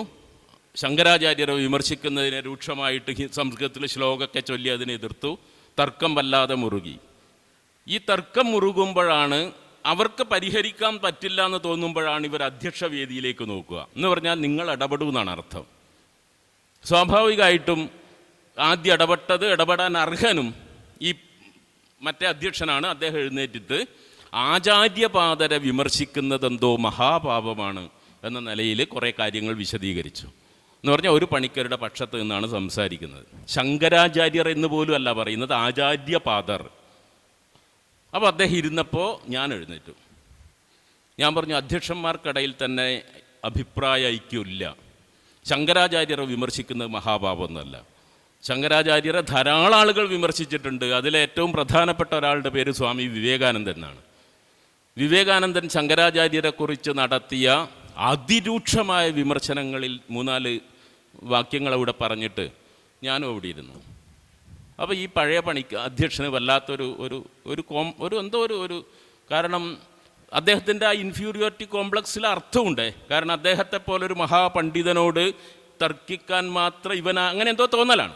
അദ്ദേഹം എന്നോട് യാത്ര പോലും പറയാതെയാണ് പരിപാടി കഴിഞ്ഞിട്ട് പോയത്. പിറ്റേന്ന് രാവിലെ ഞാൻ വീട്ടിലിരുന്ന് എന്തോ എഴുതുന്നു, വല്ലപ്പോഴും എന്തെങ്കിലും എഴുതും. ഇദ്ദേഹം എന്നെ വിളിച്ചു. ഇദ്ദേഹം ചോദിച്ചത്, ഈ വിവേകാനന്ദൻ എവിടെയാണ് ശങ്കരാചാര്യരെ കുറിച്ച് ഇങ്ങനെ പറഞ്ഞിട്ടുള്ളത്? ഞാൻ പറഞ്ഞു, വിവേകാനന്ദ സാഹിത്യ സർവസ്വത്തിലുണ്ട് മാഷേ. അപ്പോൾ പറഞ്ഞു, ഇതിൻ്റെ 12 വോളിയങ്ങൾ ഇംഗ്ലീഷിലുള്ളത് എൻ്റെ മേശപ്പുറത്ത് ഇപ്പോൾ ഞാൻ വെച്ചിട്ടാണ് സുരേഷിനെ വിളിക്കുന്നത്. അതെവിടെയാണെന്നൊന്ന് പറയാൻ പറ്റുമോ? എന്താ പ്രശ്നം എന്ന് പറഞ്ഞാൽ, ഇദ്ദേഹം വിചാരിക്കുന്നത് ഞാൻ അന്നേരം തർക്കത്തിൽ ജയിക്കാൻ വിവേകാനന്ദനെ കോട്ട് ചെയ്തു എന്നാണ്. സാധാരണ നിലയിൽ ഞാൻ മാഷോട് പറഞ്ഞു, മാഷേ വിവേകാനന്ദ സാഹിത്യ സർവസ്വം ഞാൻ വായിച്ചിട്ട് ഏതാണ്ട് 10-30 വർഷത്തിലധികമായി. എവിടെയാണെന്ന് കൃത്യമായി കണ്ടെത്തലൊരു ബുദ്ധിമുട്ടാണ്. പക്ഷെ മാഷക്കൊരു സംശയം വന്ന സ്ഥിതിക്ക് ഞാൻ ഇപ്പോൾ തന്നെ അതിന് മെനക്കെടാം. എൻ്റെ കയ്യിലുള്ളത് ഇംഗ്ലീഷ് വോളിയംസാണ്. ഏതാണ്ട് ഒരു ഓർമ്മ വെച്ച് അത് കണ്ടുപിടിച്ച് അതിൻ്റെ ഫോട്ടോ എടുത്തിട്ട് വാട്സപ്പിൽ മാഷ്ക്ക് അയച്ചു കൊടുത്തു. അതുമാത്രമല്ല, അതിന് ശേഷം വിവേകാനന്ദൻ ഇസ്ലാമിനെ കുറിച്ചൊക്കെ പറയുന്ന ഭാഗമുണ്ട്, അതും അയച്ചു കൊടുത്തു. വിവേകാനന്ദൻ പറയുന്നത് എന്താണെന്നറിയോ? ശങ്കരാചാര്യരുടെ ബുദ്ധിശക്തി റെയ്സർ പോലെയാണ്. ഇംഗ്ലീഷ് വാക്കതാണ്, നമ്മുടെ ക്ഷൗരക്കത്തി ബ്ലേഡൊക്കെ പോലെ. എന്നിട്ട് ശങ്കരാചാര്യരുടെ ജ്ഞാനത്തെ, യുക്തിവിചാരശേഷിയെ, താർക്കിക ശേഷിയെ എല്ലാം അതിഗംഭീരമായി പ്രശംസിച്ചുകൊണ്ട്, ആരാധനയോടെ വിശദീകരിച്ചുകൊണ്ട് ആ പാരഗ്രാഫ് വിവേകാനന്ദൻ അവസാനിപ്പിക്കുന്നത്, പക്ഷേ കാരുണ്യമില്ല. എത്രയോ 1000 ബുദ്ധഭിക്ഷുക്കളെ കൊന്നൊടുക്കാൻ നിമിത്തമായ ഈ മനുഷ്യനെ മതഭ്രാന്തൻ എന്നല്ലാതെ എന്താണ് നാം വിശേഷിപ്പിക്കേണ്ടത്? ഫനാറ്റിക്. ഇത് കഴിഞ്ഞിട്ട് അടുത്ത പാരഗ്രാഫ് തുടങ്ങുന്നത്, എന്നാൽ ബുദ്ധനെ നോക്കൂ, എന്തൊരു കരുണയാണ്, എന്തൊരലിവാണ്. എത്രയോ ഒരു കൊച്ചു കുഞ്ഞിൻ്റെ ജീവന് വേണ്ടി പോലും സ്വന്തം ജീവൻ ത്യജിക്കാനുള്ള സന്നദ്ധത. ബുദ്ധനെ അങ്ങ് വാഴ്ത്തുകയാണ്. വേറൊരു ദിക്കിൽ ശങ്കരാചാര്യർ വിവേകാനന്ദ പറയുന്നു, ഇന്ത്യൻ ആധ്യാത്മികതയുടെ അടിത്തറ അദ്വൈതമാണ്. എന്നാൽ ഇന്ത്യയിൽ ഒരു കാലത്തും അദ്വൈതം നടപ്പിലായില്ല. ഏതെങ്കിലും മതം ഏതെങ്കിലും കാലത്ത് അദ്വൈതത്തോടടുത്തിട്ടുണ്ടെങ്കിൽ അത് ഇസ്ലാമാണ്. അപ്പോൾ ഇതൊക്കെ മാഷ് കണ്ടിട്ട്, മാഷ് ധൈഷണികമായി വലിയ സത്യസന്ധതയിലൊരാളാണ്. ഉടനെ എന്നെ വിളിച്ചു. മാഷ് എന്നോട് പറഞ്ഞു, ഇതിലുണ്ട് കേട്ടോ സുരേഷേ, സത്യം പറഞ്ഞാൽ ഞാനിത് കമ്പ് അങ്ങനെ വായിച്ചിട്ടില്ല, കുറേ വർഷമായിട്ട് വാങ്ങി വെച്ചു എന്നല്ലാതെ.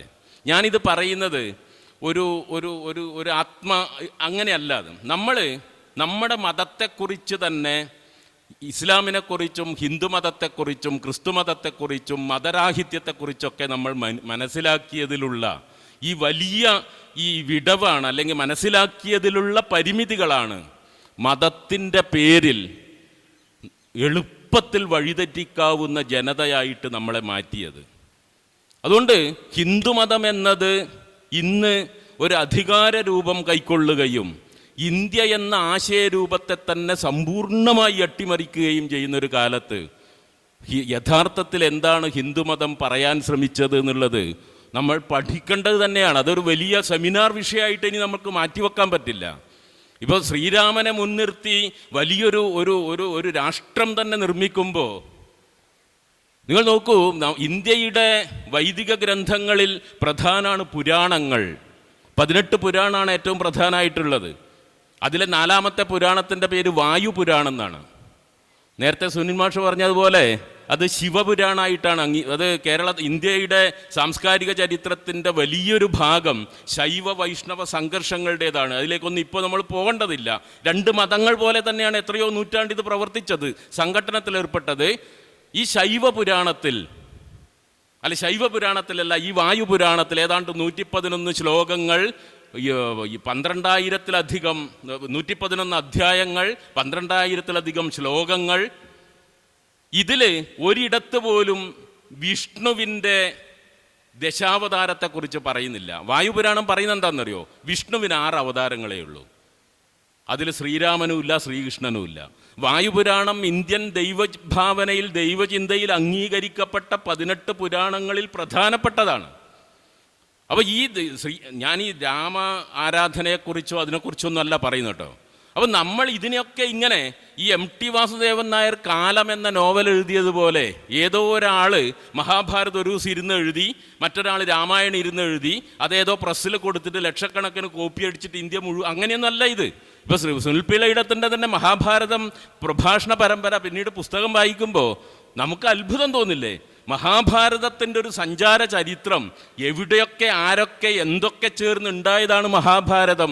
അതിൽ തന്നെയുള്ള ദൈവഭാവനയിൽ വന്ന നമ്മളെ അമ്പരപ്പിക്കുന്ന മാറ്റങ്ങൾ. ഇന്ത്യയിലെ തന്നെ ദൈവഭാവന നോക്കിയാൽ, നിങ്ങളിപ്പോൾ അധ്യക്ഷൻ കുറച്ച് സൗജന്യ മധുരമായിട്ട് മാർക്സ്, ഗാന്ധി, അംബേദ്കറിനെ കുറിച്ചൊക്കെ ഇതൊക്കെ ഒരു ആവശ്യം കൊണ്ട് സംസാരിക്കുന്നു. ഇതൊക്കെ അറിയാമെന്ന ധാരണയിലൊന്നല്ല. അങ്ങനെ സംസാരിക്കാൻ എനിക്ക് തോന്നുന്നൊരു വിഷയം എന്താണെന്നറിയോ? അത് ഇന്ത്യൻ ദൈവഭാവനയുടെ പരിണാമ ചരിത്രമാണ്. ഇന്ത്യൻ ദൈവഭാവന എന്ന് പേരിടുന്നതിൽ തെറ്റുണ്ട്. വൈദിക ദൈവഭാവനയുടെ എന്ന് പറഞ്ഞാൽ നമ്മളിപ്പോൾ ഇപ്പോൾ ദേവേന്ദ്രൻ നോക്കൂ, നിങ്ങൾ ഋഗ്വേദത്തിലെ പരമപ്രതാപിയാണ് ദേവേന്ദ്രൻ എന്നുള്ള വാക്കെന്ന് വരുന്നുണ്ടല്ലോ അർത്ഥം.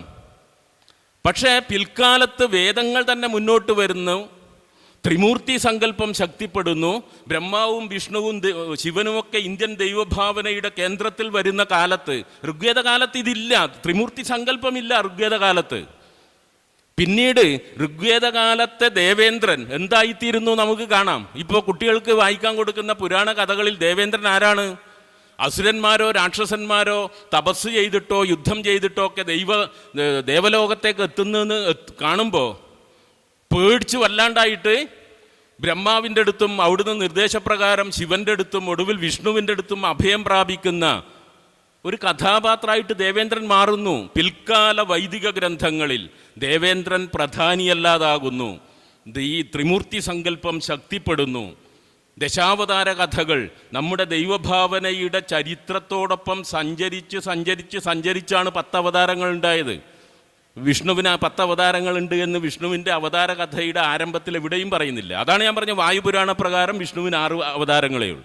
അപ്പോൾ നമ്മളിങ്ങനെ ഏതോ ഒരു ഏകശിലാത്മകമായ ദൈവചിന്തയെയും ഏകശിലാത്മകമായൊരു മതഭാവനയെയും ഒക്കെ വിമർശനരഹിതമായി അംഗീകരിച്ചുകൊണ്ട് സ്വാംശീകരിച്ചുകൊണ്ട് അതിനു മുകളിൽ ഒരു രാഷ്ട്രം തന്നെ കെട്ടിപ്പടുക്കുന്നൊരു കാലത്ത്, ഒരു ഫാസിസ്റ്റ് രാഷ്ട്രം കെട്ടിപ്പടുക്കുന്ന കാലത്ത് നമ്മുടെ നിരവധിയായുള്ള പ്രതിരോധ പ്രവർത്തനങ്ങളുടെ ഭാഗമായിട്ട് എങ്കിലും നമ്മൾ മതത്തെക്കുറിച്ച്, മതത്തിനകത്തെ ദൈവഭാവനയെക്കുറിച്ച് പഠിക്കേണ്ടതുണ്ട്. അങ്ങനെ നമുക്ക് മറുപടി പറയാൻ പറ്റൂ. നമ്മളിപ്പോൾ രാമനാമം ജപിക്കുന്ന ഒരു മുത്തശ്ശിയോടോ മുത്തശ്ശനോടോ ചെറുപ്പക്കാരനോടോ നിങ്ങൾ രാമനെ ജപിക്കരുത് എന്ന് പറഞ്ഞാൽ അത് സംഘർഷത്തിനെ വഴിവെക്കൂ. നിങ്ങൾ രാമനെ ജപിച്ചോളൂ. ഈ പറയുന്ന വ്യക്തിപരമായിട്ട് തന്നെ പറയാം, എത്രയോ വർഷം അധ്യാത്മരാമായണം, കിളിപ്പാട്ട് എല്ലാ കർക്കിടകത്തിലും വായിച്ചു തീർത്ത ഒരാളാണ് ഞാൻ.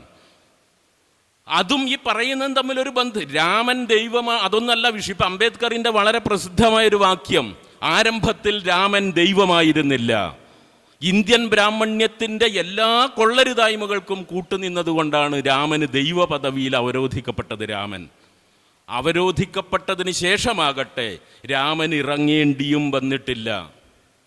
എന്താ ഇതിനർത്ഥം എന്നറിയോ? ഇന്ത്യയിലെ എല്ലാ ദൈവങ്ങൾക്കും, സവർണ ദൈവങ്ങൾക്കും, ഈ അപ്സരസിനെ ദ്രോഹിച്ചു, ഭക്തനോട് നീതി കാണിച്ചില്ല എന്നൊക്കെ പറഞ്ഞിട്ട് ഈ സ്റ്റേറ്റ് കമ്മിറ്റിയിൽ നിന്ന് ബ്രാഞ്ചിലേക്കൊക്കെ തരം താഴ്ത്തപ്പെടലുണ്ടാവും, പണിഷ്മെൻറ്റ്. പക്ഷെ രാമന് ഒരിക്കലും ഉണ്ടായിട്ടില്ല അത്.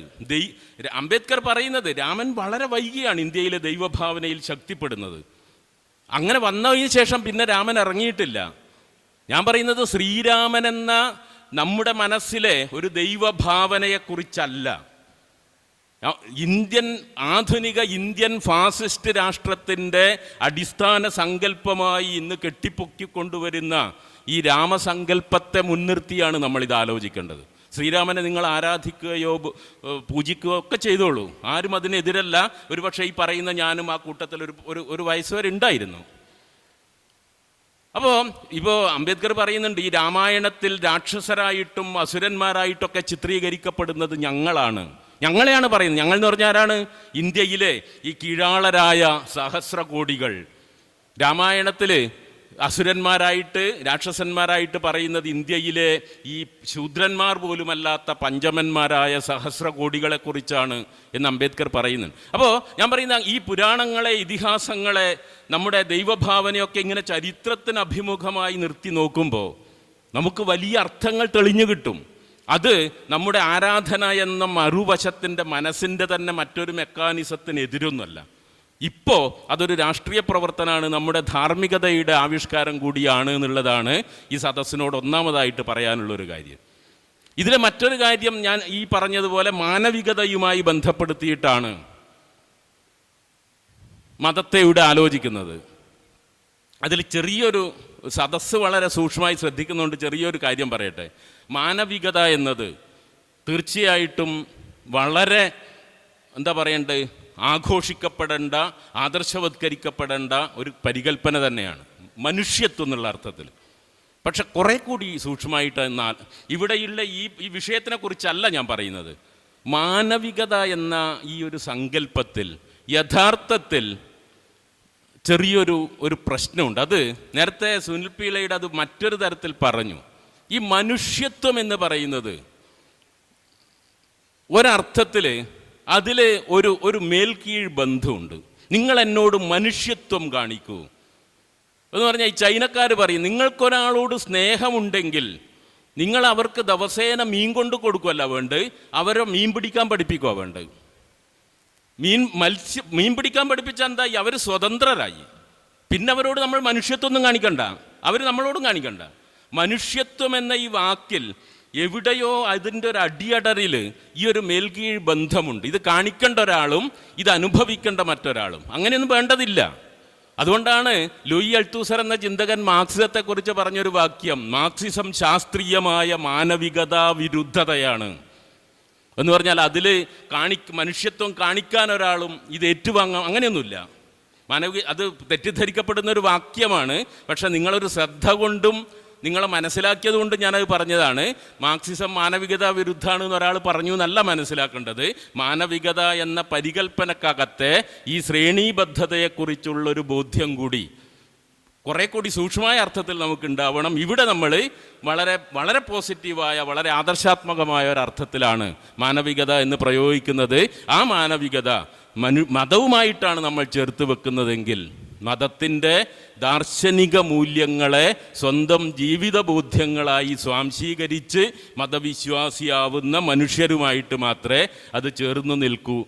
മതത്തിൻ്റെ ആചാര പദ്ധതികളെ പിന്തുടരുന്ന നവരാത്രിക്ക് 9 ദിവസം മീൻ കൂട്ടാണ്ടിക്കുക, ശിവരാത്രിക്ക് ഉറക്കമൊഴിയുക, ഈ കൃഷ്ണാഷ്ടമിയായെന്ന് 12 മണിക്ക് പായസം വെച്ച് കുടിക്കുക, എല്ലാ ദിവസവും 5 ദിവസം നിസ്കരിക്കുക, ഞായറാഴ്ച നിർബന്ധമായും പള്ളിയിൽ പോവുക, ഇതാണ് മതവിശ്വാസമെങ്കിൽ ഈ മതവിശ്വാസം മാനവികതയുമായി ചേർന്ന് നിൽക്കില്ല എന്നല്ല, നമ്മൾ ആഗ്രഹിക്കുന്ന അളവിൽ അതങ്ങനെ ചേർന്ന് നിൽക്കണം എന്നില്ല. ഇവിടെ ഇപ്പോൾ ഗ്രന്ഥാലയങ്ങളെയാണ് മറ്റേ ഈ ഒരു വിഷയത്തിൻ്റെ അടുത്ത ഒരു ഭാഗം. അതിൽ പറയാവുന്ന കാര്യങ്ങളൊക്കെ അതിമനോഹരമായിട്ട് വളരെ ട്രാൻസ്പെറൻ്റായിട്ട് സുനിൽ പി ഇളയിടം പറഞ്ഞു. എന്താണ് ഒരു ഗ്രന്ഥാലയം അടിസ്ഥാനപരമായിട്ട് എന്താ ചെയ്യുന്നത്? ഇപ്പോൾ ജൂൺ 19 നമ്മളൊക്കെ പോലുള്ള ആളുകൾക്ക് ഈ വലിയ ദേഹണ്ണക്കറമാതിരി വലിയ കല്യാണത്തിന് അതുപോലെ തിരക്കുള്ള ദിവസമാണ്. കുറേ ദിക്കൊന്ന് വിളിക്കും. എന്താ വായനാ ദിനം ഉദ്ഘാടനം ചെയ്യണം, വായനാ വാരം, വായനാ പക്ഷം. എന്താ ഈ ജൂൺ 19 നമ്മൾ കുട്ടികളോടോ അല്ലെങ്കിൽ എന്താ സദസ്സിനോട് പറയേണ്ടത്? നിങ്ങൾ വായിക്കൂ. പക്ഷെ നമ്മൾ നോക്കൂ, കേരളത്തിലെ മനുഷ്യരുടെ അത്ര വായിക്കുന്ന ആളുകൾ ഇന്ത്യയിൽ എവിടെയുമില്ല. കേരളത്തിൽ ഏതാണ്ട് കഴിഞ്ഞ കുറച്ച് വർഷം മുമ്പുള്ള ഒരു കണക്കനുസരിച്ച് 65 ലക്ഷം പത്രങ്ങൾ അടിക്കുന്നുണ്ട് ഒരു ദിവസം. 3.5 കോടി മനുഷ്യരാണ്. ഈ കണക്ക്, ഈ റേഷ്യോ ഇന്ത്യയിലെ പത്രവായനയുടെ 10 ഇരട്ടിയാണ്. ഇന്ത്യയുടെ പത്രവായനയുടെ അഖിലേന്ത്യാ ശരാശരിയുടെ 10 ഇരട്ടി മനുഷ്യർ കേരളത്തിൽ ഇപ്പോഴും പത്രങ്ങൾ വായിക്കുന്നുണ്ട്, ഈ നവമാധ്യമങ്ങളൊക്കെ വികസിച്ചു എന്നൊക്കെ പറയുന്ന കാലത്ത്.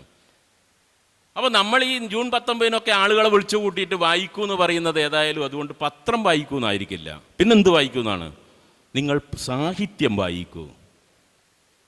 പത്രവായനയുടെ അടുത്ത ഘട്ടമല്ല സാഹിത്യ വായന, പത്രവായനയുടെ പകരമല്ല സാഹിത്യ വായന. സാഹിത്യം യഥാർത്ഥത്തിൽ നമ്മൾ അനുഭവിക്കാതെ പോകുന്ന ജീവിതത്തെ കൂടി നമ്മുടെ ജീവിതമാക്കി മാറ്റാനുള്ള ഒരാളുടെ സന്നദ്ധതയാണ് സാഹിത്യം വായിക്കുക എന്ന് പറയുന്നത്. 70-80 വയസ്സിൽ മരിച്ചു പോകുന്ന ഒരാൾക്ക് ഇപ്പോൾ സഹോദരൻ അയ്യപ്പനോട് എന്താണ് ജീവിതം എന്ന് ചോദിക്കുമ്പോൾ, ജീവിതത്തിൻ്റെ അർത്ഥം എന്താണെന്ന് ചോദിക്കുമ്പോൾ അയ്യപ്പൻ പറയുന്ന ഒരു കാര്യം, എന്താണ് ജീവിതം കൊണ്ട് നമ്മൾ മനസ്സിലാക്കുന്നത് അത് തന്നെ ജീവിതത്തിൻ്റെ അർത്ഥം. ഇപ്പോൾ നോബൽ പ്രൈസ് കിട്ടിയ നമ്മുടെ ഏകാന്തതയുടെ 100 വർഷങ്ങൾ പേരെന്താ? പക്ഷേ എനിക്ക് സുനിൽ മാഷേക്കാളും വയസ്സായി എന്ന് എനിക്കിപ്പോൾ തോന്നുന്നു. മാർക്കേസ് പറയുന്നുണ്ട്, ഈ യഥാർത്ഥ ജീവിതം എന്ന് പറഞ്ഞിട്ടൊരു ജീവിതമൊന്നുമില്ല. സുനിൽ മാഷ് അങ്ങനെ വയസ്സായി എന്നല്ല പറയുന്നുണ്ട്, ചെറിയ വ്യത്യാസമേ ഉള്ളൂ. യഥാർത്ഥ ജീവിതം എന്നൊന്നും പറഞ്ഞിട്ടൊരു ജീവിതമില്ല. എന്താണോ ഒരാൾ സ്വന്തം ജീവിതത്തെക്കുറിച്ച് ഓർക്കുന്നത്, ഇത് തന്നെയാണ് ജീവിതം. നമ്മളൊരു സന്ദർഭത്തിൽ നിന്ന് സ്വന്തം ജീവിതത്തെക്കുറിച്ച് ഓർക്കുന്നത്, അതാണ് ജീവിതം. നമ്മൾ പലരും കരുതുന്നത് ഇതൊക്കെ നമ്മൾ ഓർമ്മ, യഥാർത്ഥത്തിൽ വേറൊരു ജീവിതമുണ്ട്, അങ്ങനെയൊന്നുമില്ല. അത് നമ്മളൊരു ആലോചനക്കുറവിൻ്റെ ഒരു അടയാളമായിട്ടാ തോന്നല്ലേ. അപ്പോൾ ഈ ഓർമ്മ എന്ന് പറയുന്നത് നമ്മൾ ശേഖരിച്ച അനുഭവങ്ങളെ മുൻനിർത്തിയാണ് ഈ ഓർമ്മകൾ ഉണ്ടാവുന്നത്. യഥാർത്ഥത്തിൽ ഒരു മനുഷ്യ ജീവിതത്തിൽ സംഭവിക്കുന്നത് 10, 60, 70 ദീർഘായുസുണ്ടെങ്കിൽ 100 വയസ്സ് വരെയോ ജീവിച്ചാൽ നമ്മൾ ഓരോ സമയത്തും അനുഭവങ്ങൾ നമ്മളെ വന്ന് പൊതിയും. ഇതിപ്പോൾ നമ്മുടെ ഒരു അനുഭവമാണ് ഈ ചടങ്ങ്. ഈ അനുഭവങ്ങൾ മുഴുവൻ നമ്മൾ ശേഖരിക്കുന്നുണ്ട്, നമ്മൾ അറിഞ്ഞോ അറിയാതെയോ. ഇത് മുഴുവൻ അവിടെ നിലനിൽക്കണമെന്നില്ല. പിന്നീട് ഇതിൽ കുറച്ച് നമ്മൾ ഓർമ്മകളായി വീണ്ടെടുക്കും. ഈ വീണ്ടെടുത്ത ഓർമ്മകളുടെ ശേഖരമാണ്, സമുച്ചയമാണ് ഒരു മനുഷ്യൻ്റെ ജീവിതം. അത് ഗാന്ധിജിയുടേതാവട്ടെ, ഒരു തെരുവ് തണ്ടിയുടേതാവട്ടെ, ആരുടേതായാലും. അപ്പോൾ അതുകൊണ്ട് നിങ്ങളിപ്പോൾ ഒരു അധ്യാപകനാവാൻ തീരുമാനിച്ചു നോക്കാം. നിങ്ങൾ തള്ളിക്കളഞ്ഞ ഒരുപാട് അനുഭവങ്ങളുണ്ട്. നിങ്ങൾക്ക് വേണമെങ്കിൽ ഒരു പാചകക്കാരനാകാമായിരുന്നു. ഒരു പാചകക്കാരൻ്റെ ജീവിതം എന്താണെന്ന് ഒരു അധ്യാപകന് മനസ്സിലാവില്ല. എത്രയോ അനുഭവങ്ങൾ. ഗാനമേളകളിൽ പാട്ടുപാടാൻ പോകുന്ന ഒരാളുടെ അനുഭവം എന്താണ്? കള്ളൻ്റെ അനുഭവം എന്താണ്? കള്ളൻ്റെ ആത്മകഥ എന്ന് പറഞ്ഞിട്ടൊരു പുസ്തകം ഇറങ്ങിയപ്പോൾ അതിലുള്ള രസകരമായൊരു കാര്യം, കള്ളനാരാന്ന്? നമ്മളൊക്കെ രാത്രി ഉറങ്ങാൻ കിടക്കുമ്പോഴാണ് ഒരു കള്ളം എല്ലാം ഉണരുന്നത്. എന്നിട്ടാണ് കള്ളൻ്റെ ജീവിതം തുടങ്ങുന്നത്. അപ്പം നമ്മൾ സാധാരണ നിലയിൽ ഒരിക്കലും ശേഖരിക്കാനിടയില്ലാത്തൊരനുഭവം, അനുഭവങ്ങളുടെ ഒരു അതിവിചിത്രമായ ലോകം, കള്ളൻ്റെ അനുഭവ കഥ വായിച്ചാൽ നമുക്ക് കിട്ടും. അപ്പോഴെന്തായി? നമ്മുടെ അനുഭവങ്ങൾ ഒന്നുകൂടി വികസിക്കും. എന്ന് പറഞ്ഞാൽ നമ്മൾ കുറെ കൂടി വലിയൊരു ജീവിതം ജീവിക്കും. അതുകൊണ്ടാണ് അഴീക്കോട് മാഷ് പറയുന്നത്, വായനയുടെ സ്വർഗത്തിൽ എന്ന് പറയുന്ന പുസ്തകത്തിൽ, ഒരു ആയുസ്സിൽ ഒരു ജീവിതത്തിൽ ഒരുപാട് ജീവിതം ജീവിച്ചു തീർക്കുന്ന പ്രതീതി അല്ലെങ്കിൽ ഒരു അനുഭവം വായനക്കാർക്ക് മാത്രമുള്ളതാണ്.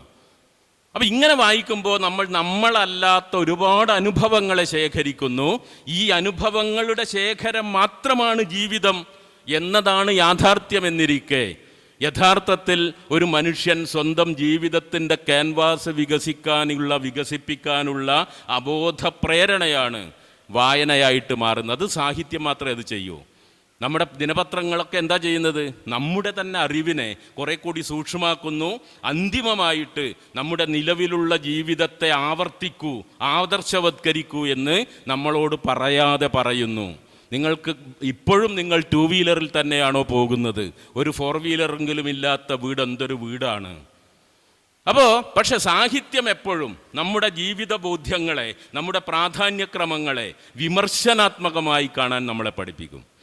നിങ്ങളുടെ ജീവിതത്തിൽ പ്രശ്നങ്ങളുണ്ട്, നിങ്ങളുടെ തിരഞ്ഞെടുപ്പുകൾ ധാർമ്മികമല്ല.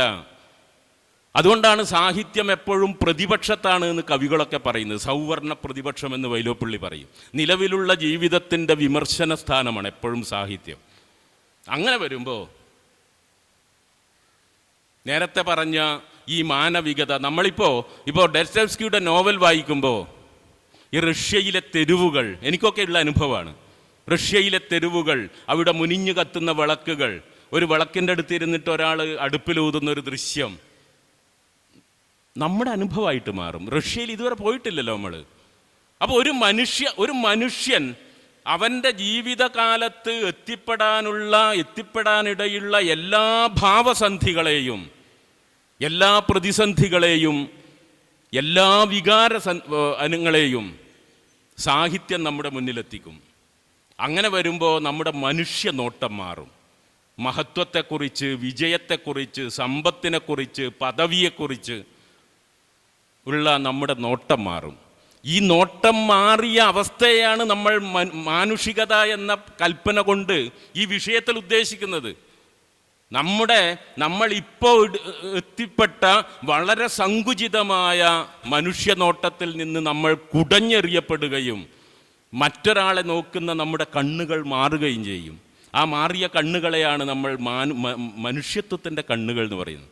അപ്പോൾ അതുകൊണ്ട് ഗ്രന്ഥാലയം, ഇനി മറ്റൊന്നുകൂടി പറയാം. ഇപ്പോൾ വീണപൂവ് എന്ന് പറയുന്ന കവിത 1916 17 1906 7 മറ്റാണ് ഉണ്ടാവുന്നത്. വിദ്യാവിനോദിനി എന്ന് പറയുന്ന ചെറിയൊരു മാസികയിലാണത് ആശാൻ എഴുതുന്നത്. പക്ഷെ ആ കവിതയുടെ ഒരു മഹത്വം കണ്ടിട്ട് പിന്നീട് ഭാഷാഭൂഷണി അടുത്ത വർഷം അത് പുനഃപ്രസിദ്ധീകരിക്കുന്നു, കേരളം മുഴുവൻ സഞ്ചരിക്കുന്നു. അന്ന് മുതലെങ്കിലും അതിനെക്കുറിച്ച് പഠനങ്ങൾ ഉണ്ടാവുന്നുണ്ട്. ഒരുപക്ഷെ മലയാളത്തിൽ ഏറ്റവും അധികം പഠിക്കപ്പെട്ട എഴുത്തുകാരിലൊരാളാണ് കുമാരനാശാൻ. പക്ഷെ ഒരു 10 വർഷം മുമ്പേ വീണപൂവ് ശതാബ്ദി ആഘോഷിക്കുമ്പോൾ വീണപൂവിനെ കുറിച്ച് ആദ്യം എഴുതാൻ തുടങ്ങി. പഠനങ്ങൾ, എന്താ പഠനങ്ങൾ നോക്കണം. മലയാളത്തിൽ ജീവിച്ചു മരിച്ചുപോയ വലിയ നിരൂപകന്മാർ മുഴുവൻ വീണപൂവിനെ കുറിച്ച് എഴുതിയിട്ടുണ്ട്. ഞാൻ കുറച്ച് വൈകിയതുകൊണ്ട് വിശദീകരിക്കുന്നില്ല. പക്ഷെ വീണപൂവിനെ കുറിച്ച് പുതുതായി എന്ത് പറയാനുണ്ട്? പുതിയ കാലത്തോട് വീണപൂവിന് എന്ത് പറയാനുണ്ട്? പുതിയ നിരൂപകർ എഴുതിയ വായിക്കുമ്പോൾ ഞെട്ടിപ്പോകും നമ്മൾ. രാജഗോപാലൻ മാഷ് എന്താ അറിയോ? പി രാജഗോപാലൻ മാഷ് വീണപൂവ് ഇത്രയും കാലം പാഠങ്ങൾ മാഷാണ്, അധ്യാപകനാണ്. പഠിപ്പിച്ചെന്താണ്? വീണപൂവ് മനുഷ്യൻ്റെ നശ്വരതയെ ആവിഷ്കരിക്കുന്ന കൃതിയാണ്, ക്ഷണികതയാണ്, മനുഷ്യൻ്റെ ക്ഷണികത. ഹാ പുഷ്പമേ അധിക തുങ്കപദത്തിൽ എത്ര ശോഭിച്ചിരുന്നു ഒരു രാജ്ഞി കണക്ക്. ഹാ എന്ന് തുടങ്ങിയിട്ട് അവനി വാഴ്വു കിനാവു കഷ്ടം എന്നാണ് വീണപൂവിൻ്റെ അവസാന വാക്യം. അപ്പോൾ ഹാ എന്ന് തുടങ്ങിയിട്ട് കഷ്ടം എന്ന 2 വ്യാക്ഷേപക ശബ്ദത്തിൽ അവസാനിക്കുന്ന ഈ കവിത ജീവിതത്തിൻ്റെ ദുരന്തത്തെ, നശ്വരതയെ, ക്ഷണികതയാണ് ആവിഷ്കരിക്കുന്നത് എന്നതിൽ ഒരു നൂറ്റാണ്ടോളം സഞ്ചരിച്ച, ഒരു നൂറ്റാണ്ടോളം എഴുതിയ നിരൂപകർക്ക് ഒരു സംശയം ഉണ്ടായിരുന്നില്ല. പക്ഷെ മാഷ് ഇതന്നെ ആയിരിക്കും ഒരുപക്ഷെ സ്കൂളിൽ മാഷ് പഠിപ്പിച്ചിട്ടുണ്ടാവുക. പക്ഷെ വീട്ടിൽ വന്നിട്ട് മാഷ് വീണപൂവ് നോക്കിയപ്പോൾ, അല്ലെങ്കിൽ സ്കൂളിൽ നിന്ന് തന്നെ തോന്നിയൊരു കാര്യം, ഈ നശ്വരതയെ ആവിഷ്കരിക്കുന്ന കവിതയാണോ ഇത്? നശ്വരത ആവിഷ്കരിക്കുന്ന ഒരു കവിത ഇത്രയും ദീർഘമായിട്ട് ഒരാൾ എഴുതുമോ? ക്ഷണികതയാണ് ജീവിതത്തിൻ്റെ, ഈ ക്ഷണികതയാണെങ്കിൽ ഇതിൻ്റെ രൂപം എങ്ങനെയാണ് ഇത്ര ദീർഘമായത്? ഈ സംശയത്തോടെ വീണപൂവ് വായിക്കാൻ തുടങ്ങിയപ്പോൾ പി രാജഗോപാലൻ എന്ന വായനക്കാരൻ ഇതിൽ നിന്ന് മറ്റ് ചില അർത്ഥങ്ങൾ കണ്ടെത്തുന്നു. അത് ഇതുവരെ നിലനിന്ന അർത്ഥങ്ങളെ ഒന്നും റദ്ദ് ചെയ്യുന്നില്ല. പക്ഷെ അത് പുതിയ വായനയാണ്. ഇത് ഗ്രന്ഥാലയത്തിൽ മാത്രമേ നടക്കൂ, സ്കൂളുകളിൽ. അതുകൊണ്ട് നമ്മുടെ വിദ്യാലയങ്ങൾക്ക് പകരമല്ല വായനശാലകൾ. വിദ്യാലയങ്ങളിൽ ഭരണകൂടം നിർദ്ദേശിക്കുന്ന ജ്ഞാനമാണ് വിനിമയം ചെയ്യപ്പെടുന്നതെങ്കിൽ ഭരണകൂടത്തിൻ്റെ കേന്ദ്രങ്ങളാണ്, അതിൻ്റെ നടത്തിപ്പ് കേന്ദ്രങ്ങളാണ് വിദ്യാലയങ്ങൾ. അത് കുറ്റായിട്ട് ഞാൻ പറയുന്നതല്ല, അത് വിദ്യാലയം എന്നൊരു സങ്കല്പത്തിൻ്റെ ആ ഒരു സംവിധാനത്തിൻ്റെ പരിമിതിയാണ്, ഏതെങ്കിലും ഒരു വിദ്യാലയത്തിൻ്റെ പരിമിതിയായിട്ടല്ല പറയുന്നത്. പക്ഷേ സാഹിത്യം തുറന്നിടുന്ന വിശാലമായ അനുഭവ ലോകങ്ങളിലേക്ക് ഒരു വായനക്കാരി സഞ്ചരിക്കുന്നത് ഗ്രന്ഥാലയങ്ങളിലൂടെയാണ്. അവിടെ നമുക്ക് പരിമിതികളില്ല, പരിധികളില്ല. അതുകൊണ്ടാണ് പഴയ കാലത്ത്, ഇതിപ്പോൾ 70 വർഷമായി വായനശാല, പഴയ കാലത്ത് വിദ്യാലയങ്ങൾ സ്ഥാപിച്ച അതേ മനുഷ്യരാണ് അതിനടുത്ത് വായനശാലകളും സ്ഥാപിച്ചത്, ഗ്രന്ഥാലയങ്ങളും സ്ഥാപിച്ചത്. അപ്പോൾ സാഹിത്യത്തിൻ്റെ ഈ വിശാലമായ ലോകത്തിലേക്കുള്ള ആത്മാവിഷ്കാരമായി സാഹിത്യത്തെ വായിച്ചെടുക്കാനുള്ള ഒരു സ്വാതന്ത്ര്യം ഗ്രന്ഥാലയങ്ങൾ മാത്രമേ നൽകുന്നുള്ളൂ. വിദ്യാലയങ്ങൾ മറ്റൊരർത്ഥത്തിൽ വളരെ പ്രധാനമാണ്. അതൊക്കെ ഈ ചെറിയ സമയത്ത് ഒറ്റ വാക്യങ്ങളായിട്ട് പറയുമ്പോൾ തെറ്റിദ്ധരിക്കരുത് എന്നുള്ളൊരു അഭ്യർത്ഥനയുണ്ട്. ഏതായാലും മതം, മാനവികത, ഗ്രന്ഥാലയങ്ങൾ എന്ന ഈ വിഷയം തീർച്ചയായും ചേർത്ത് വെക്കാവുന്ന ഒരു വിഷയം തന്നെയാണ്. ചേർത്ത് വെക്കുമ്പോഴും അതിനുള്ളിലെ ഈ വൈരുദ്ധ്യങ്ങൾ, ഈ മതം മാനവികതയുമായി ചേർന്ന് നിൽക്കുന്ന സന്ദർഭങ്ങൾ എവിടെയാണ് എന്ന ആലോചനകൾ, ഗ്രന്ഥാലയങ്ങൾ എന്തുകൊണ്ടാണ് മാനവികതയുടെ ആവിഷ്കാരങ്ങളായി മാറുന്നത് എന്ന ആലോചനകൾ ഒക്കെ ആയിട്ട് ഈ ഒരു സംവാദം, സെമിനാർ വികസിക്കട്ടെ എന്ന് മാത്രം ആഗ്രഹിച്ചുകൊണ്ട് നിങ്ങളുടെ സൂക്ഷ്മമായ ശ്രദ്ധയ്ക്ക് അഭിവാദനങ്ങൾ അർപ്പിച്ചുകൊണ്ട് പിൻവാങ്ങുന്നു. നന്ദി.